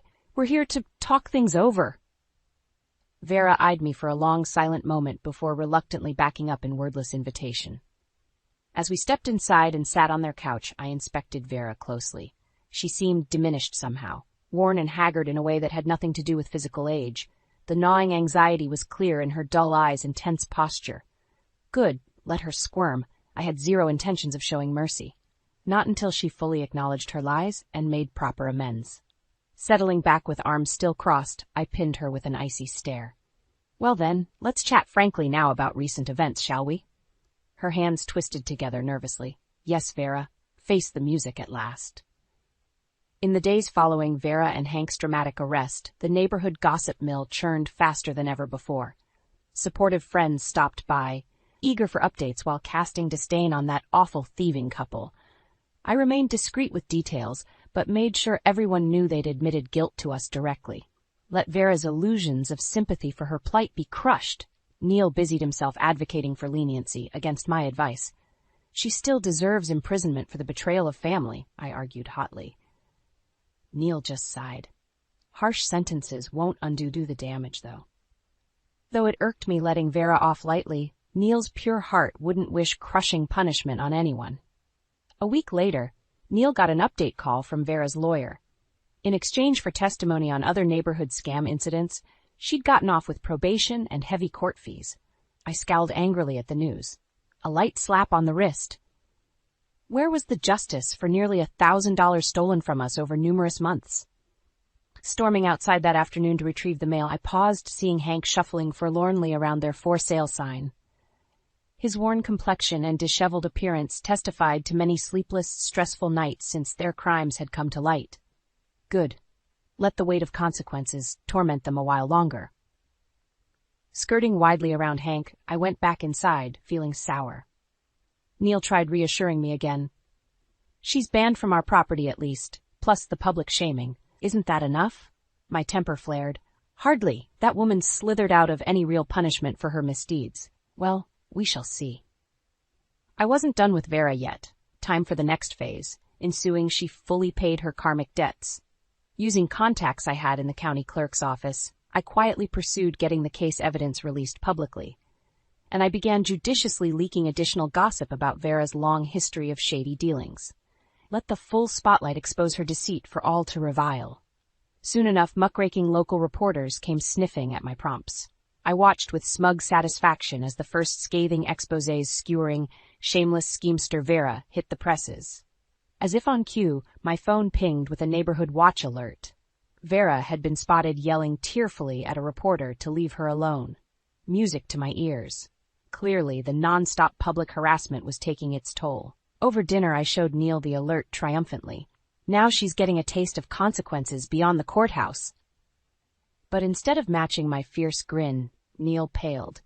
"This seems less like justice and more just cruelty now," he said quietly. "She's clearly paid for her crimes already." I smacked my hand down furiously. "How can you say that? Mere fines and hand slaps while she sobs about harassment. I won't rest until she fully understands the pain her deceit caused." Neil just gazed at me sorrowfully. Stung, I turned away. Why couldn't he see I was protecting us from further exploitation? The next morning brought a new bombshell. I spotted a local real estate item announcing Vera and Hank's house had sold for a fraction of its value after sitting unpurchased for weeks. Ha! Undoubtedly the non-stop media spotlight had scared away any serious buyers. Sweet justice. Perhaps the financial blow would finally dent Vera's defiant spirit. Sure enough, later that day a moving truck rolled up outside their house. I watched with vicious satisfaction as a weary, broken-looking Vera supervised movers hauling shabby boxes out to the truck unassisted by any friends or family. In her expression of utter defeat, I recognized the bitter taste of karmic retribution at last. She was getting every bit of what she deserved. Soon I'd be fully rid of her deceptions and delusions of grandeur for good. Let her start over penniless and friendless elsewhere.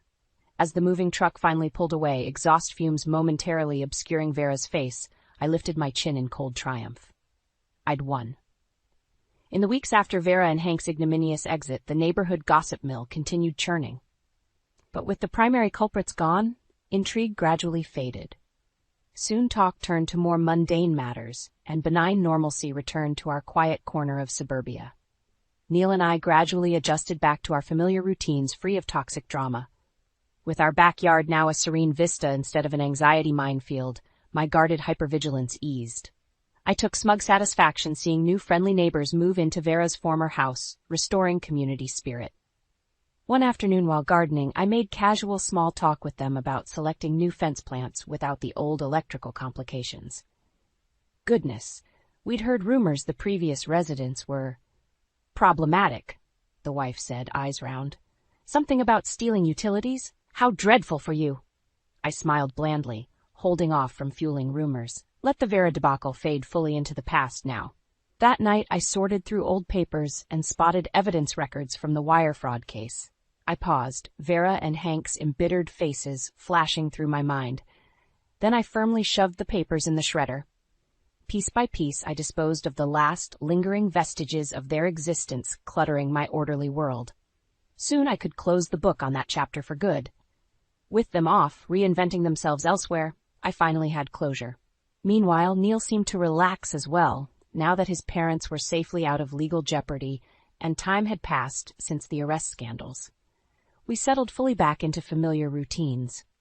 After returning from his teaching job one day, Neil wrapped me in a grateful hug. I'm glad we can just focus on us again. No more disputes interfering with enjoying each moment together. I squeezed him back happily, the past year's stresses dissipating further. Harmony was worth far more than any revenge. To celebrate leaving toxicity behind, I indulged in purchasing a long-coveted, rare French dessert I'd bookmarked, symbolic of restoring sweetness to life. The $200 price barely dented savings bolstered from an electricity bill back to normal. One morning, soon after, I walked outside to get the mail and paused, seeing an unfamiliar envelope addressed simply, "To my daughter-in-law." I froze. Vera? How dare she contact me after everything? Hands shaking slightly, I tore the envelope open. Inside, I found a brief note in shaky handwriting. Lena, I owe you the deepest apology for betrayal that cannot be forgiven. I pray you've found peace. I will not contact or return again. Instead of vindication, a surprising emotion lanced through me. Shame. Because this single conciliatory letter conveyed more authentic remorse than all Vera's tearful drama ever had. I tried justifying my retaliation campaign. She'd brought it on herself. But remembering Vera's broken expression as she drove away in defeat, had getting even truly brought me satisfaction either? Had I become the very monster I hated in her? At that moment, Neil walked up behind me. What's wrong, honey? Wordlessly, I handed him the letter.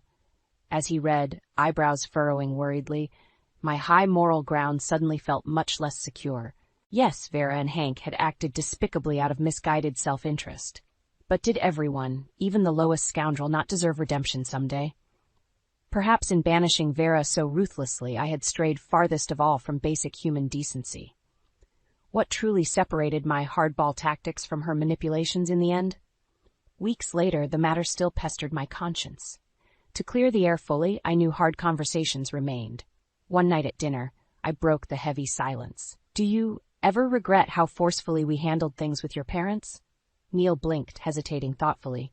I just wish communications had stayed more civil on all sides. My face flushed hot with remorse. I shouldn't have kept escalating vengefully. Can you forgive me? I held my breath.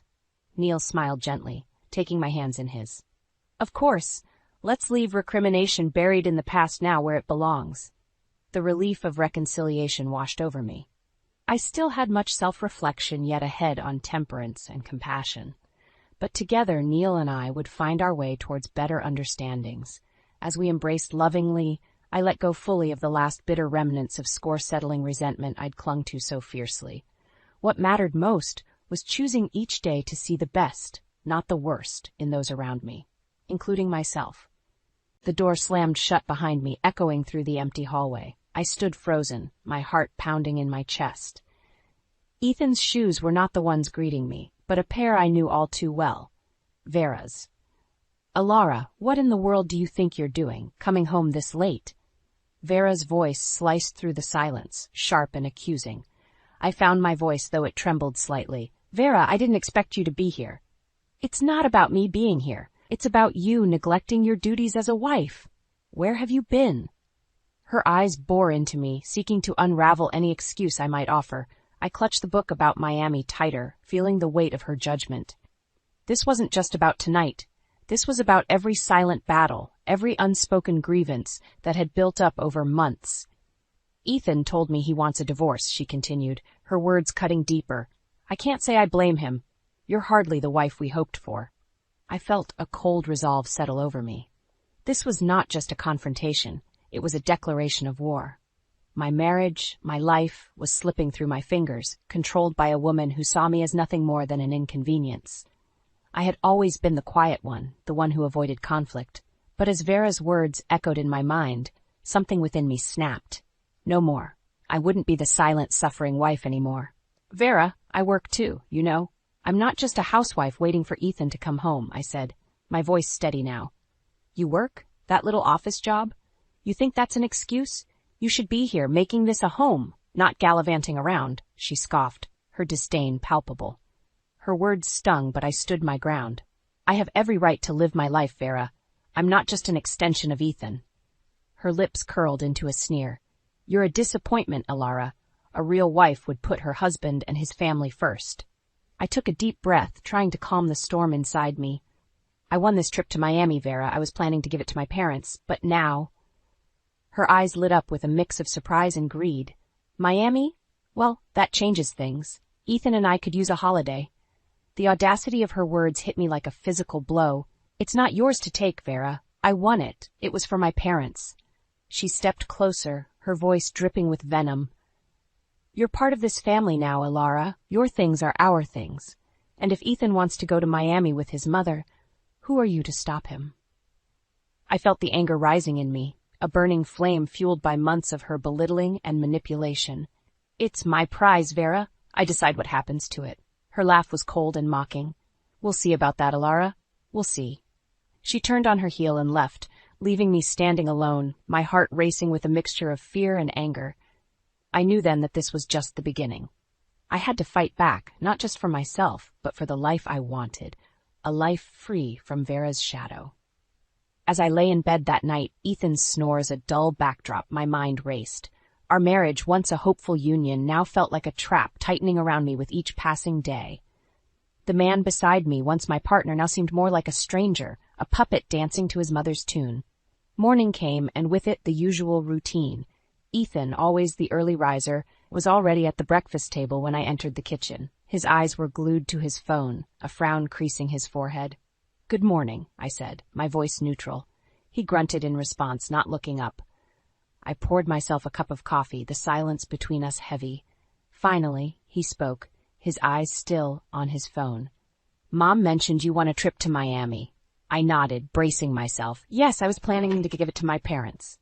Ethan finally looked up, his expression a mix of annoyance and entitlement. You should have discussed it with me first. Mom really wants to go. I clenched my fist, fighting the urge to lash out. Ethan, it's my prize. I wanted to do something nice for my parents. He shrugged, dismissive. Well, Mom's been feeling down lately. You know, since Dad passed. This trip could really cheer her up. I could feel the anger bubbling inside me. And what about my parents? Don't they deserve a break? Ethan's eyes narrowed. You're being selfish, Alara. Family comes first. Your family, you mean? I shot back, my patience wearing thin. He stood up, his chair scraping against the floor. You're my wife, Alara. That makes my family your family. The finality in his voice was a clear message. In his eyes, I was an accessory, an addition to his life, not a partner. I was to fall in line, to play the part he and Vera had scripted for me. The rest of the day passed in a blur. At work, I found myself distracted, the image of Ethan's indifferent face haunting me. I felt trapped, caught in a web woven by Vera and tightened by Ethan. That evening, I returned home to find Vera in my kitchen, cooking. The smell of her stew filled the air, a stark reminder of her constant presence in our lives. Alara, there you are. I thought I'd make dinner tonight. You must be tired from work, she said, her voice dripping with false concern. I forced a smile. my stomach churning. "That's very thoughtful of you, Vera," she hummed, stirring the pot.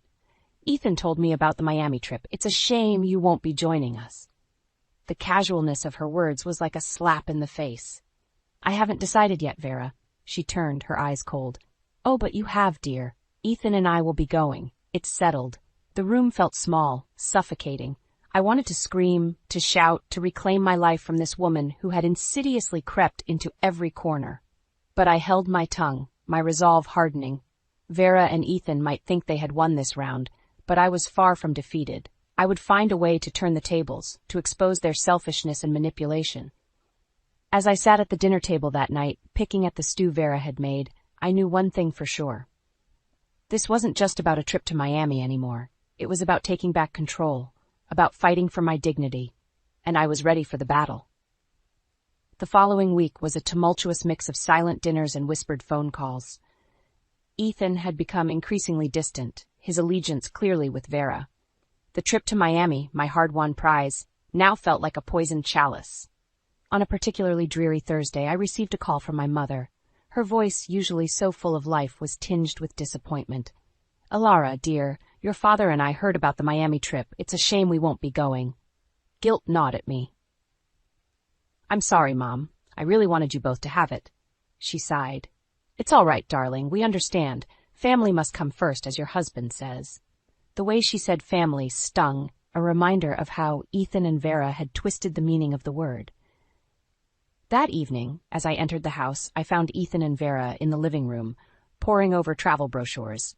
Their excitement was palpable, a stark contrast to the hollow feeling in my chest. "Alara, come look! We're planning our Miami trip," Ethan called out, his voice too cheerful. I approached reluctantly, the sight of them together like this sending a wave of nausea through me. Vera looked up, her eyes gleaming. "We're thinking of staying at this lovely beachfront hotel. Isn't it wonderful?" I swallowed hard, forcing a smile. "It looks nice."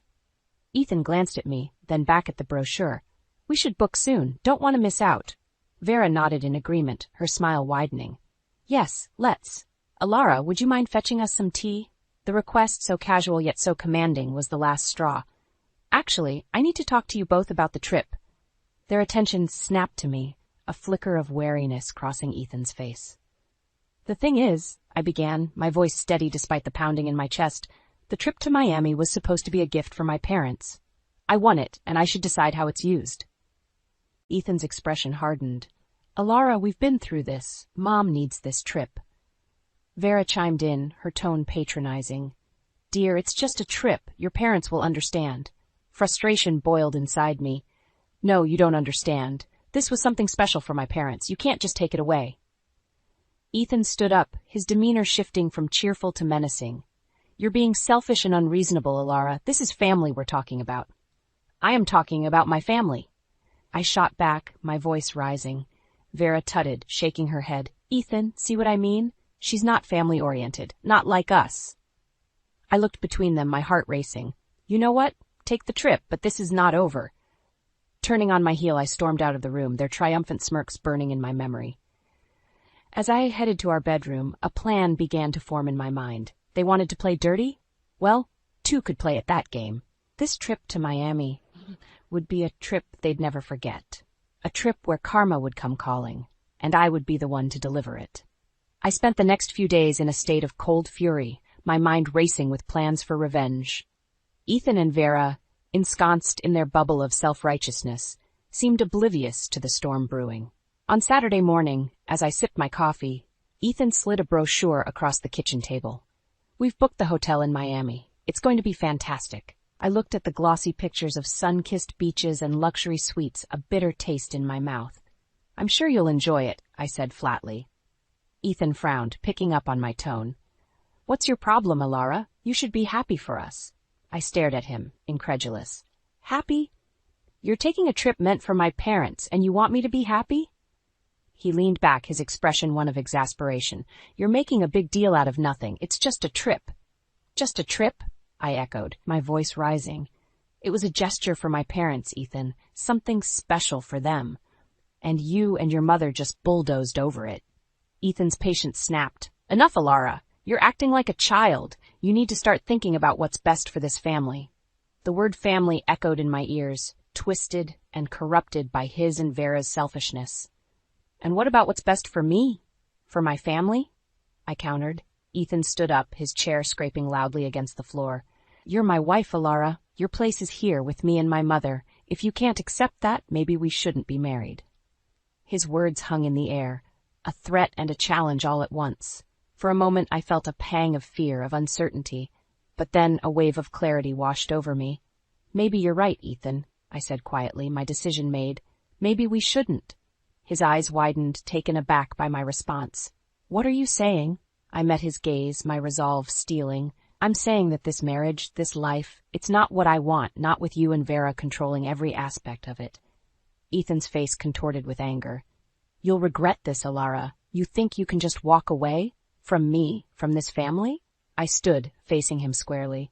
I'm not walking away, Ethan. I'm taking back my life. He snorted, dismissive. We'll see how long you last without us. I turned away, my mind racing with plans and possibilities. The stage was set, the players in place. It was time for my revenge to unfold. As I packed a small bag, my thoughts were clear and focused. Ethan and Vera had pushed me to the edge, and now they would see just how far I was willing to go. This was no longer just about a trip to Miami. This was about reclaiming my dignity, my independence, and showing them that I was not to be underestimated. I left the house without a backward glance, the door closing behind me with a finality that felt like freedom. I moved back to my parents' house, each step feeling like a weight lifting off my shoulders. My parents, though surprised, supported my decision. In the sanctuary of my old room, I plotted my next move.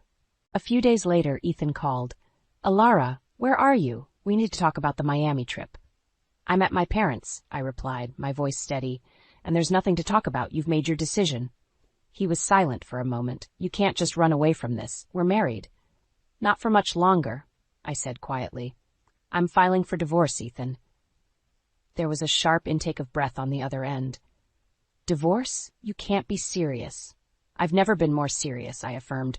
Our marriage is over, Ethan. He sputtered in disbelief. You'll regret this. You think you can just leave me and get away with it? I smiled, a sense of empowerment surging through me. I'm not getting away with anything. I'm taking back my life. Ethan's voice turned cold. We'll see about that. And the Miami trip? You're ruining everything. I chuckled softly. Oh, Ethan, you have no idea. Enjoy your trip. The line went dead, and I sat back, a plan forming in my mind.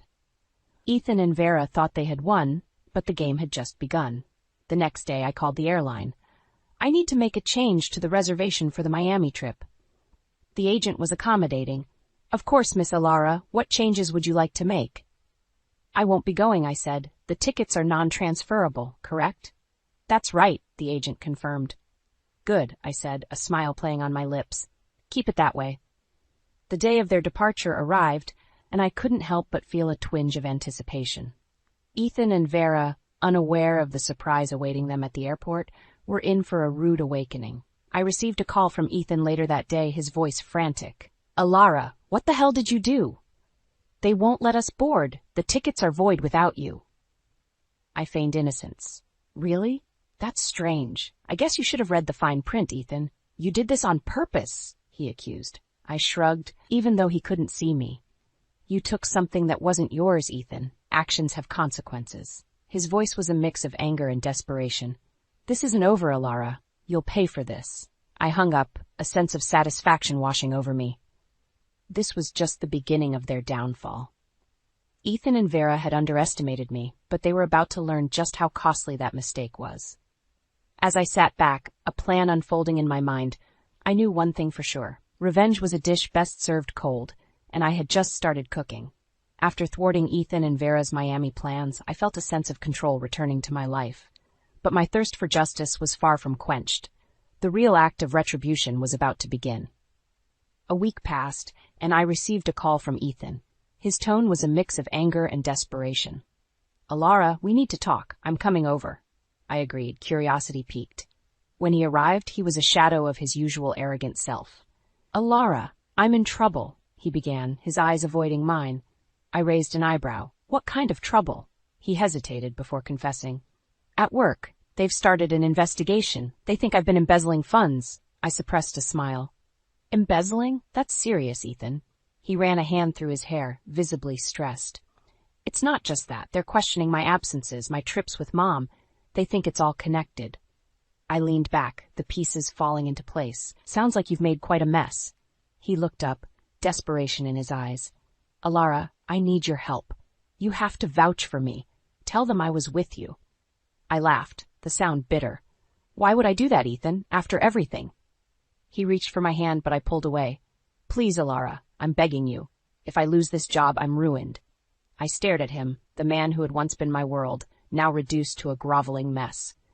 You should have thought about that before, Ethan. You made your bed. Now lie in it. As he left, his shoulders slumped. I knew the wheels of karma were turning. The following day, news of Ethan's dismissal and his embezzlement spread. Vera, once so proud and haughty, became the subject of whispers and judgmental glances in the neighborhood. Their fall from grace was swift and merciless. Ethan tried to reach out again, but I was done. My lawyer handled the divorce proceedings, ensuring I was well protected and compensated. As for Ethan, he was left to face the consequences of his actions alone. I visited my parents, sharing the news. It's over, I told them. The divorce is final. My mother hugged me, tears in her eyes. You're strong, Alara. Stronger than you know. I nodded, a sense of peace settling over me. I had to be, Mom, for myself. In the end, Ethan and Vera reaped what they had sown. Their deceit and selfishness had been their undoing. As for me, I was free from their toxic grip, ready to start anew. The scars of the past would always be there, but they were a reminder of the battles I had faced and won. I was no longer the meek, compliant wife. I was Alara, a woman who had stood up for herself and emerged stronger. The day after my divorce was finalized marked the beginning of a new chapter in my life. The shackles of my oppressive marriage were finally broken, and I could breathe again. Sitting in my parents' garden, I reflected on the journey that had led me here. The pain, the betrayal, and ultimately, the triumph over those who sought to control me. My mother joined me with 2 cups of tea. What will you do now, Alara? She asked gently.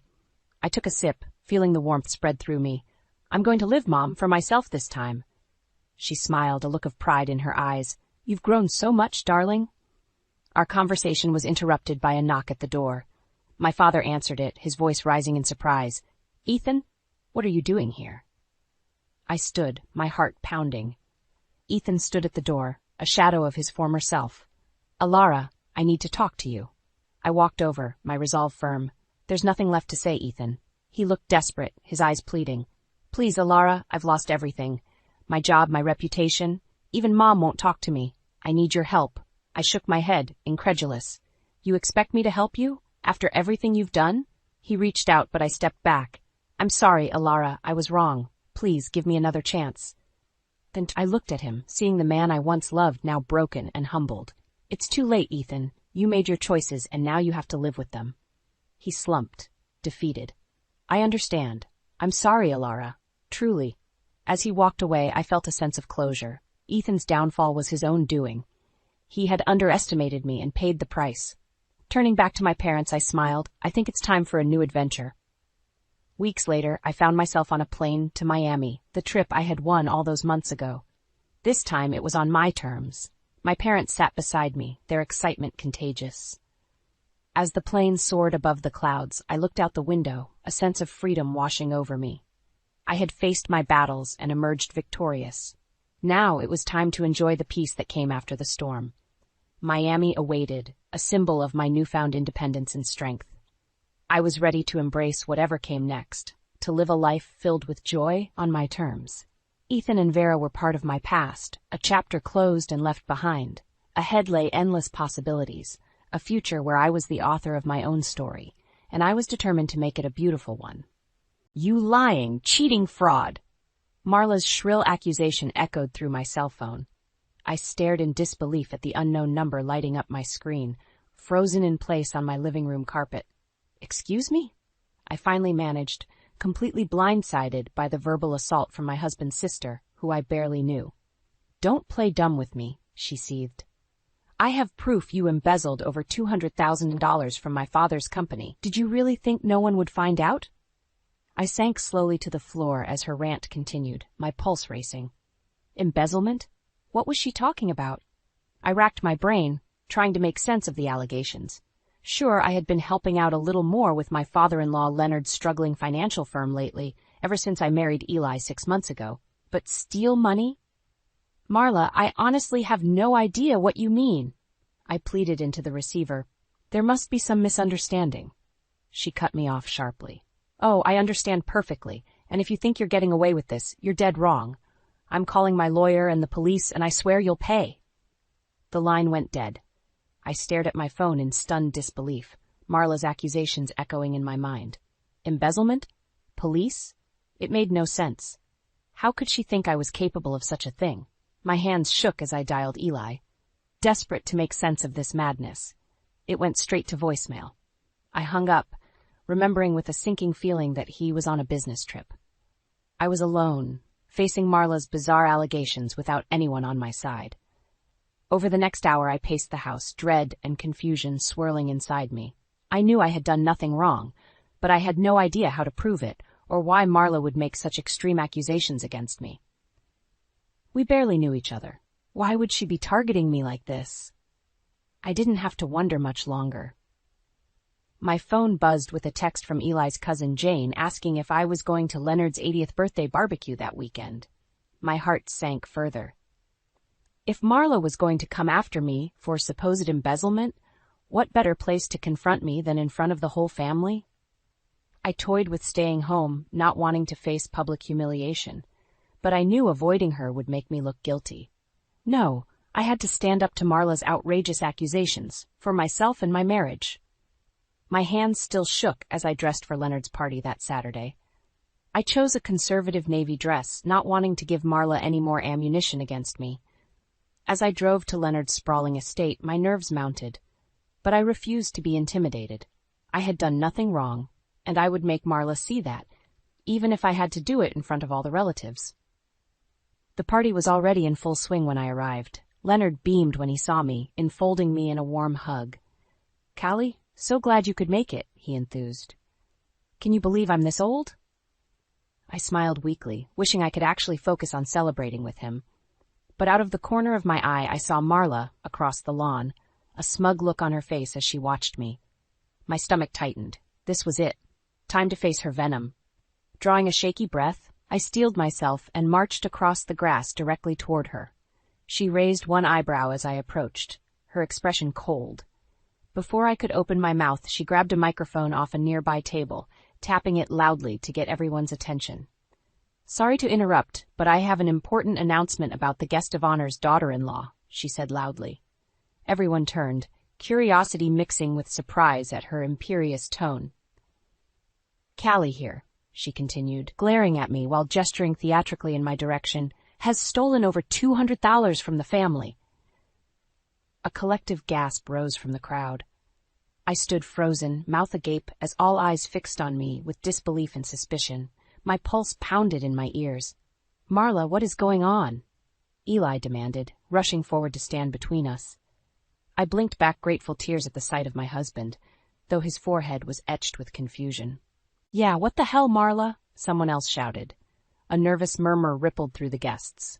My knees shook as I grasped Eli's hand like a lifeline. Marla raised her palms, her eyes cold. "I received an anomaly notice from the family company's bank last week. When I investigated, I discovered systematic transfers from the business account straight into Callie's personal coffers."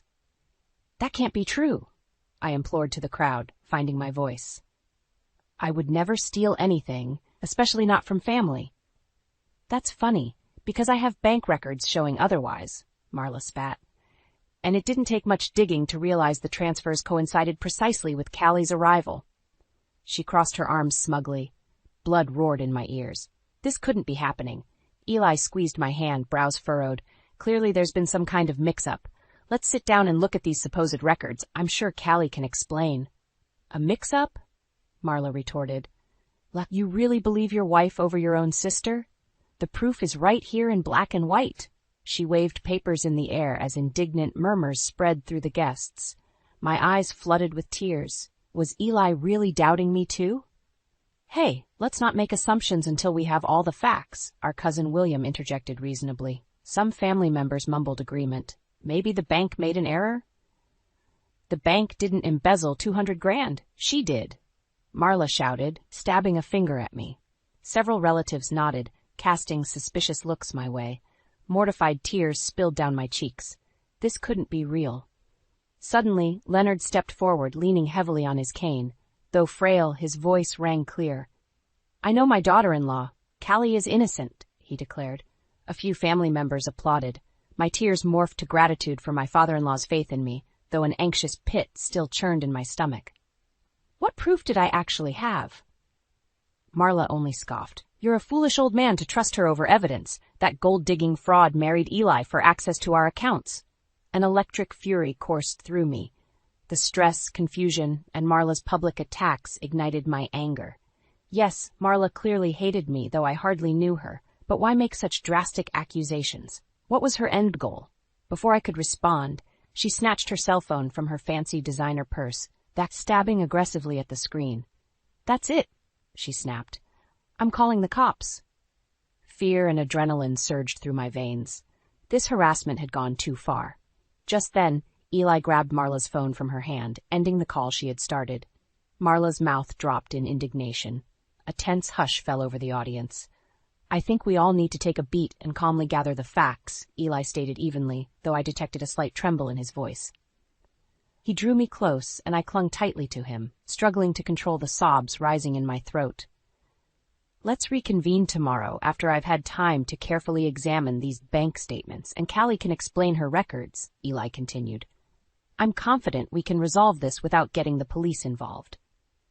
I exhaled, beyond grateful for Eli's level-headed intervention. Maybe he did still believe in my innocence, after all. But as I glanced around at the circle of relatives, I only saw skepticism and distrust in their eyes.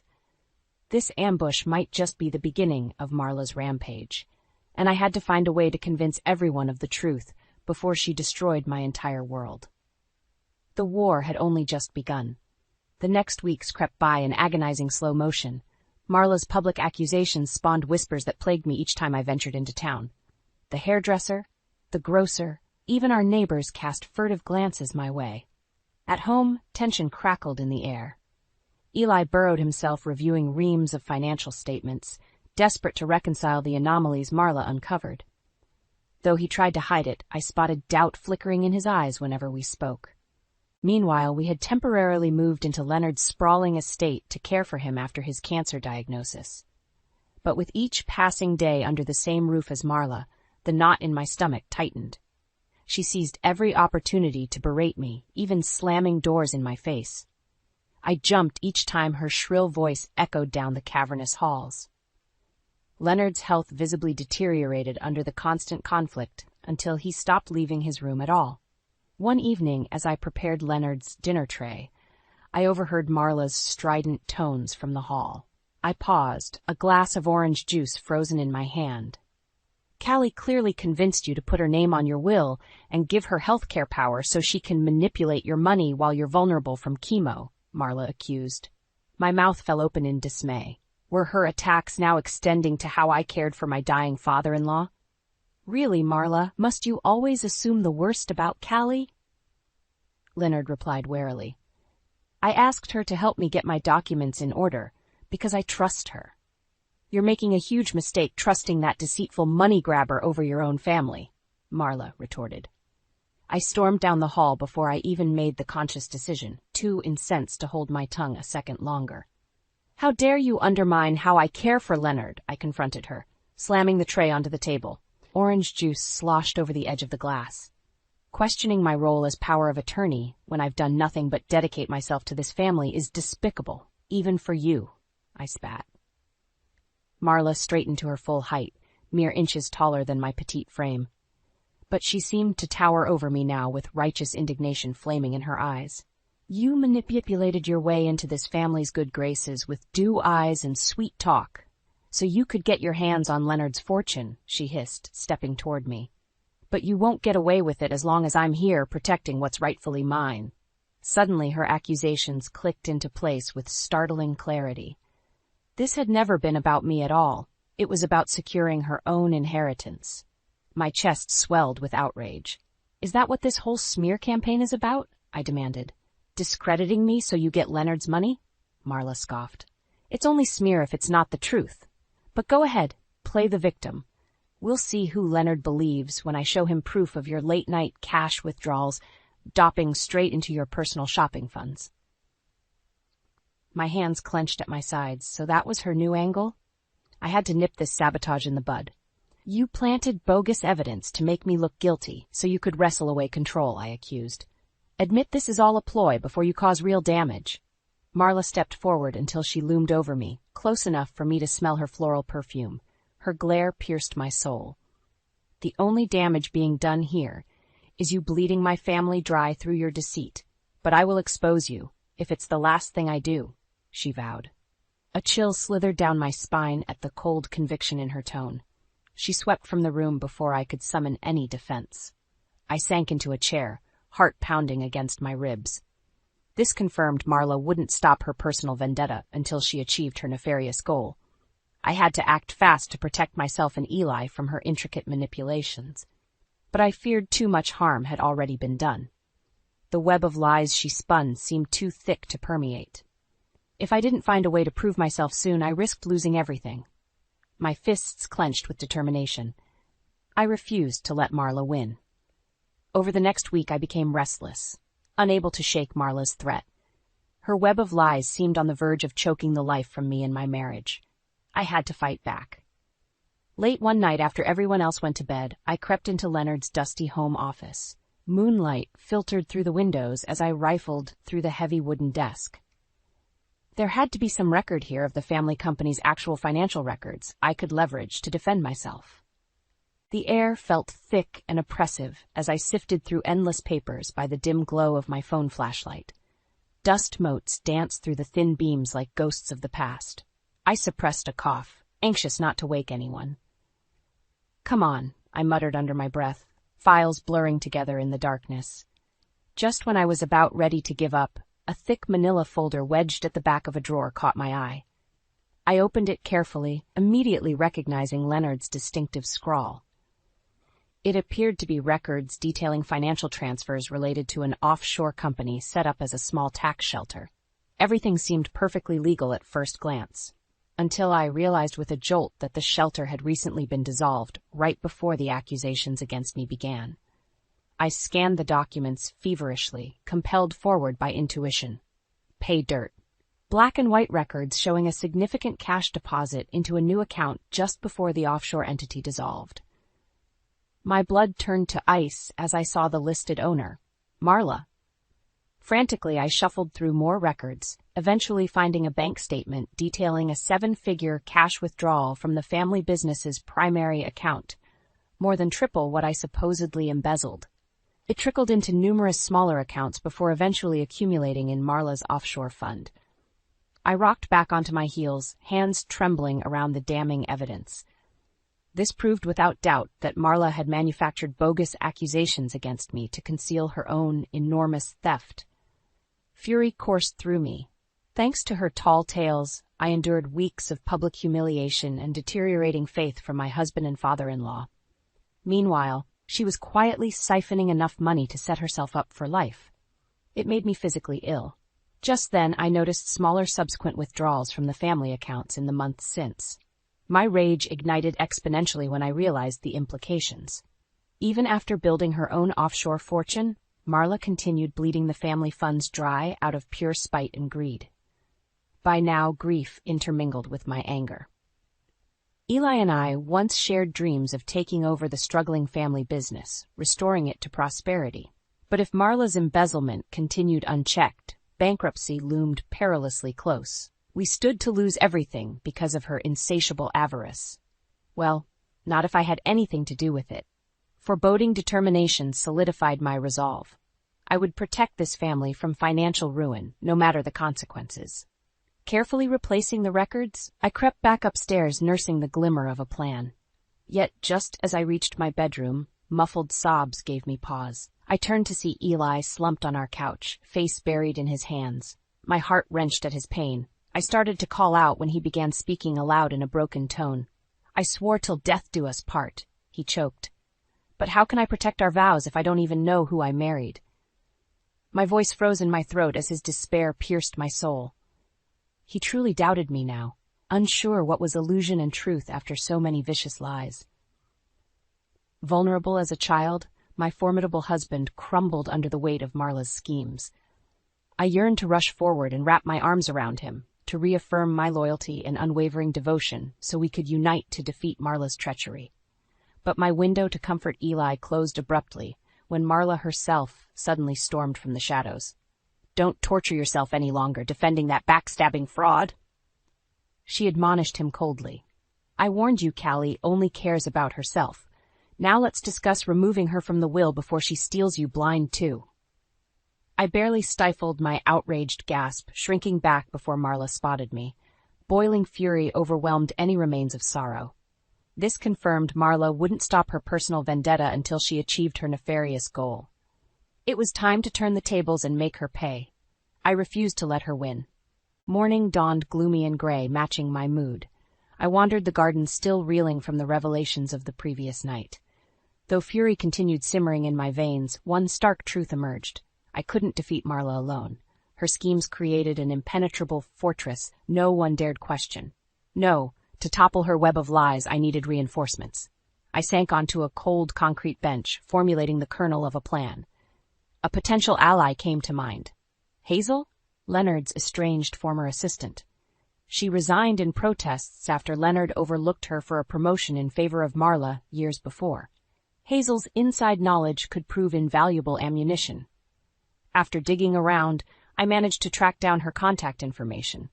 My hands shook slightly dialing her number that afternoon. "Hazel? It's Callie," I started tentatively when she answered. I took a deep breath. "I apologize for the out-of-the-blue call, but I desperately need your help." I expected hesitation or outright refusal, but Hazel readily agreed to meet at a quiet cafe the next morning. I arrived early the following day, nerves and anticipation roiling inside me. When Hazel entered right on time, bearing 2 steaming cups of coffee, I sighed in relief. This felt meant to be. Hazel's sharp eyes softened with sympathy as I unloaded the entire sordid tale. Her lips pressed thin at the mention of Marla's name. "I'm so sorry you got dragged into that family's dysfunction," she said, shaking her head. "When Leonard picked Marla over me for VP, I swore one day her greed would be her downfall." I leaned forward intently. "So you're not surprised by her embezzlement accusations?" Hazel scoffed. "Not one bit. She always resented Leonard's fortune while believing herself entitled to it. I tried warning him for years, but he remained blind to her self-serving nature." My pulse quickened. "So you believe she could be capable of setting me up?" I dared ask. Hazel nodded firmly. "Absolutely. She always despised perceived rivals. With you as a new threat, I guarantee she'd target you to get what she wants." Hope unfurled inside me, hearing Hazel validate my suspicions. Perhaps I wasn't battling Marla alone after all. I described finding records proving Marla siphoned family money overseas for years. Hazel confirmed witnessing odd financial transactions during her tenure, but hadn't pieced together the pattern at the time. "I knew something dishonest was happening right under Leonard's nose," Hazel revealed, anger glinting in her eyes. "But I never managed to catch concrete proof before Marla turned Leonard against me." My mind raced, connecting dots. With Hazel's inside context combined with the evidence I uncovered, we suddenly held all the puzzle pieces necessary to expose Marla's schemes. I met Hazel's determined gaze. "Will you help me convince Leonard and Eli of the truth?" I implored. "With our knowledge combined, we can finally prove Marla's been playing everyone this whole time." Hazel straightened, resolve stealing her expression. "I'm all in. Marla destroyed my career and reputation. It's time for some justice." We plotted late into the afternoon. Hazel agreed to discreetly dig for more evidence of Marla's embezzlement over the years.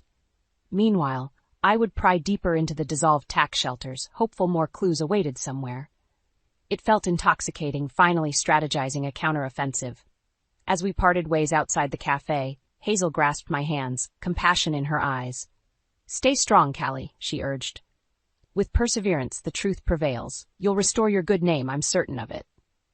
I blinked back grateful tears as I embraced her. With Hazel by my side, the future seemed a little less bleak than the night before. I didn't have to withstand Marla's torment alone anymore. Empowered by new camaraderie, I drove home with my head held high, refusing to shed another tear over Marla's schemes.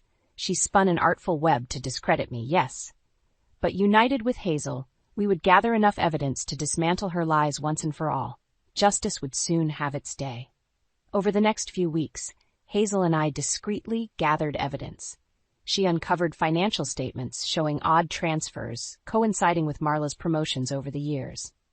I dug deeper into the offshore accounts, tracing money trails leading right back to Marla. Piece by piece, our proof grew damning.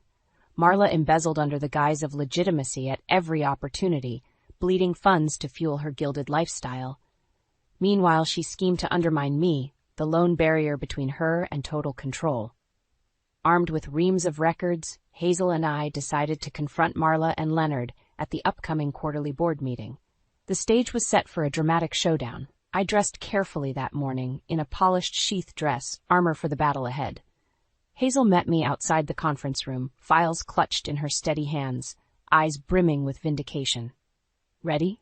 I asked with a bracing smile. She squeezed my arm encouragingly. We entered together as equals, spines straightened, in solidarity. I held Marla's glare evenly as we took seats across the heavy oak table.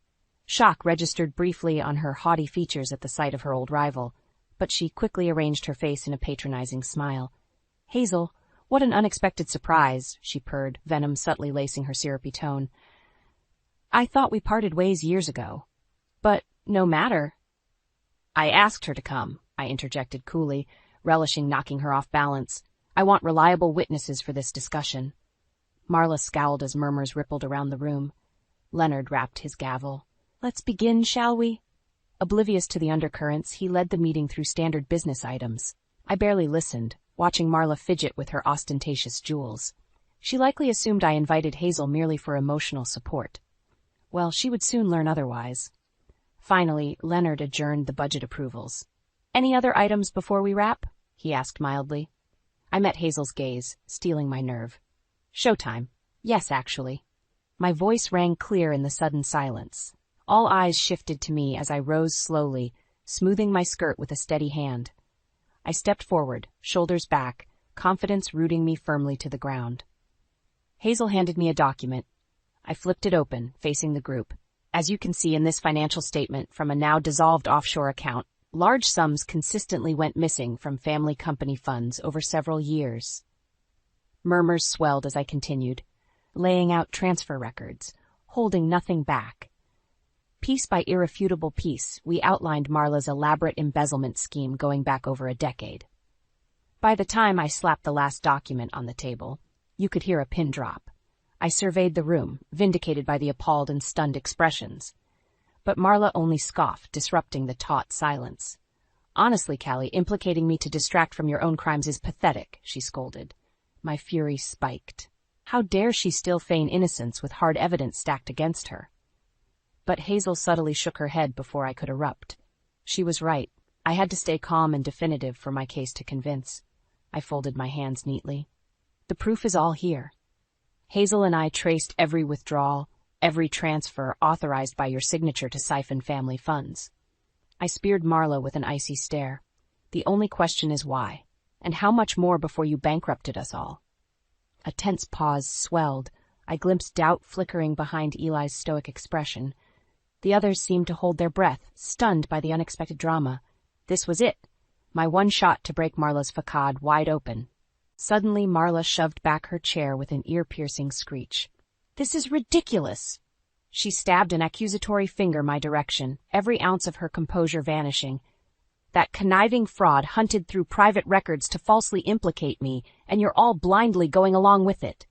She swiveled toward Leonard, features taut with desperation. "Father, please, listen to reason." "No," Leonard bellowed. We all jumped at his sudden ferocity. He rose slowly, knuckles white, where he gripped the table's edge. When he lifted blazing eyes to Marla, any hint of frailty burned away. "It is you who has strayed from reason," he decreed. His gravelly voice resonated with conviction. "The evidence is clear. You betrayed this family's trust for the last time." Marla's mouth opened and closed like a fish struggling for air. I watched, barely breathing, as her web of lies crumbled around her.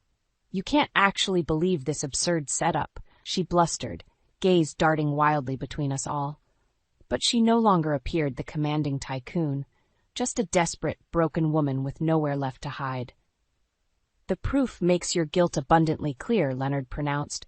"You drained company accounts we depended on to fund your extravagant shopping sprees, thinking no one would ever catch on." His voice dripped disgust. "But justice doesn't sleep forever." "But I was securing our future," Marla burst out, pointing a shaking finger at me. "Little Miss Innocent was bleeding us dry behind your back. I had to take control." "By robbing me blind?" Leonard thundered. I jumped, stunned by his atypical fury. He advanced on Marla where she quailed against the wall. "Your hubris and selfishness knew no limits, but no more." Spittle flew as he shouted. "You are hereby stripped of all authority in this company, effective immediately." A chorus of astonished murmurs rippled around the room. My pulse pounded as his words sank in.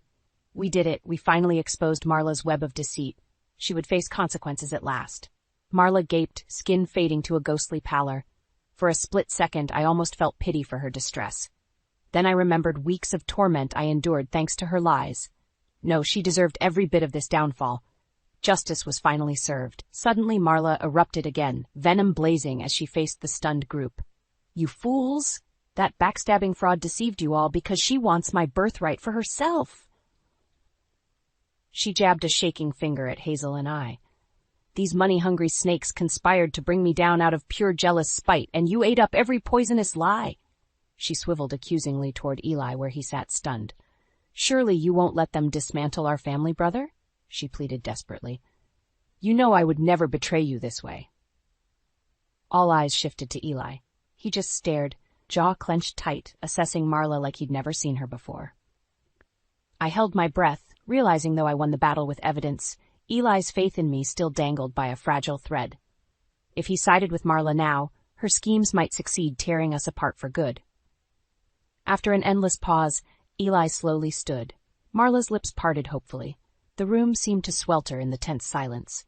Finally, Eli stepped toward me, resolve etching his handsome features. He took my hands tenderly in his. Behind him, Marla released a shattered gasp. "Forgive me for ever questioning your virtue," Eli implored, regret shining in his eyes. "In one day, you proved yourself more honest and loyal than my own sister in a lifetime." Overwhelmed with relief, I let out a strangled sob. Eli pulled me into his strong embrace. I clung to him, tears spilling down my cheeks. Murmurs of approval rippled around us. Out of the corner of my eye, I saw Leonard place a gentle hand on Hazel's shoulder in gratitude, her lips curled into a satisfied smile. The tender moment broke abruptly with Marla's enraged shriek. "You spineless fools! I sacrificed everything for this family!" She grabbed wildly for a paperweight on the desk. I pulled Eli protectively behind me, but before Marla could hurl the makeshift weapon, 2 security guards burst through the doors, summoned by the receptionist after overhearing Marla's meltdown. They wrestled her away, still screaming threats and obscenities as she struggled violently in their grip. We all stood frozen, shocked by the deranged scene, as Marla was dragged away in handcuffs, spit flying, makeup smeared beyond recognition. The heavy doors swung slowly closed behind the guards, sealing her fate. Stunned silence swelled. It was over. My pounding heart gradually steadied as sweet relief coursed through me. I turned slowly to Eli, joy and gratitude welling inside me like a healing balm. With Marla gone, justice served and relationships mended, the future gleamed brightly for us all. In the weeks following Marla's dramatic downfall, the family company steadily regained its footing. With Marla gone and the missing funds recovered, hope cautiously reawakened for a prosperous future. Meanwhile, details emerged about Marla's schemes that made me ill. She not only embezzled riches into secret accounts, but took out exorbitant loans in the family business's name to fund her lavish globe-trotting lifestyle. No wonder insolvency loomed so close. With the extent of the betrayal clear, Leonard filed charges ensuring Marla answered fully for her crimes. The last we heard, she faced over a decade behind bars. I can't pretend I didn't feel some satisfaction hearing that news after all the damage she caused. On a personal level, Eli and I focused on rebuilding intimacy after so much erosion of trust. We took long evening strolls together, talking openly like newlyweds again. Eli even discussed taking on a larger leadership role in the company once more. Hearing his enthusiasm reawakened my hopes of one day standing proudly by his side as his partner. Meanwhile, Eli and Leonard welcomed Hazel back wholeheartedly upon realizing how invaluable her expertise could prove. They offered her an executive role, heading up financial operations, which she accepted with smug satisfaction. I didn't blame her for reveling in the moment. Marla denied her the credit she deserved for too long. As for me, when Eli asked what I planned to do career-wise now that the dust settled, I surprised myself with my answer. The idea came to me suddenly. Why not take my recent education in combating corporate fraud to help others? With some training, I could establish myself as an independent financial crimes consultant. So I enrolled in specialized college courses by day, while spending evenings discussing potential business strategies with Eli over home-cooked dinners. After so much turmoil, our household brimmed with possibilities for the future again. One sunny afternoon about 2 months later, relaxed laughter drew me out to the veranda where I discovered Eli and Leonard chatting animatedly over paperwork bearing the company logo. They both glanced up with easy smiles as I approached. "Pull up a chair, darling?" Eli greeted me vibrantly. "We were just discussing ideas for expanding the international sales division you proposed. Leonard thinks your concept shows real vision." I blinked, surprised and touched. He not only recalled that late-night conversation weeks ago, but took my ambitions seriously. Eli gently tugged me down between them. "With Hazel stabilizing finances, I can shift focus to strategic growth initiatives," he explained. "And I was hoping you might spearhead market research for Eastern European expansion." My brows shot up as I swiveled toward Leonard. He regarded me steadily over his glasses. "It was sharp thinking on your part to identify those emerging economies," he noted. "You have precisely the savvy and grit needed to pioneer new territory." I shook my head in wonder. In the depths of desperation mere months ago, I never imagined rising to such a critical role in the family company. But Hazel was right. Perseverance through hardship bore sweeter fruit in the end. "We make quite a team." Eli's eyes twinkled with affection as he lifted his glass. "To new beginnings." Leonard and I both echoed the toast, smiling as we clinked our glasses in unity again after so much division. Staring into their uplifted, hopeful faces, my heart swelled with joyful gratitude. Marla sought to destroy this family and all we built together out of petty jealousy. But ultimately, we emerged wiser and closer for having weathered the stormy test. As we sipped the sweet, chilled wine, a sense of peace descended over me. The future brimmed with light and possibility, personally and professionally. All was well again at last.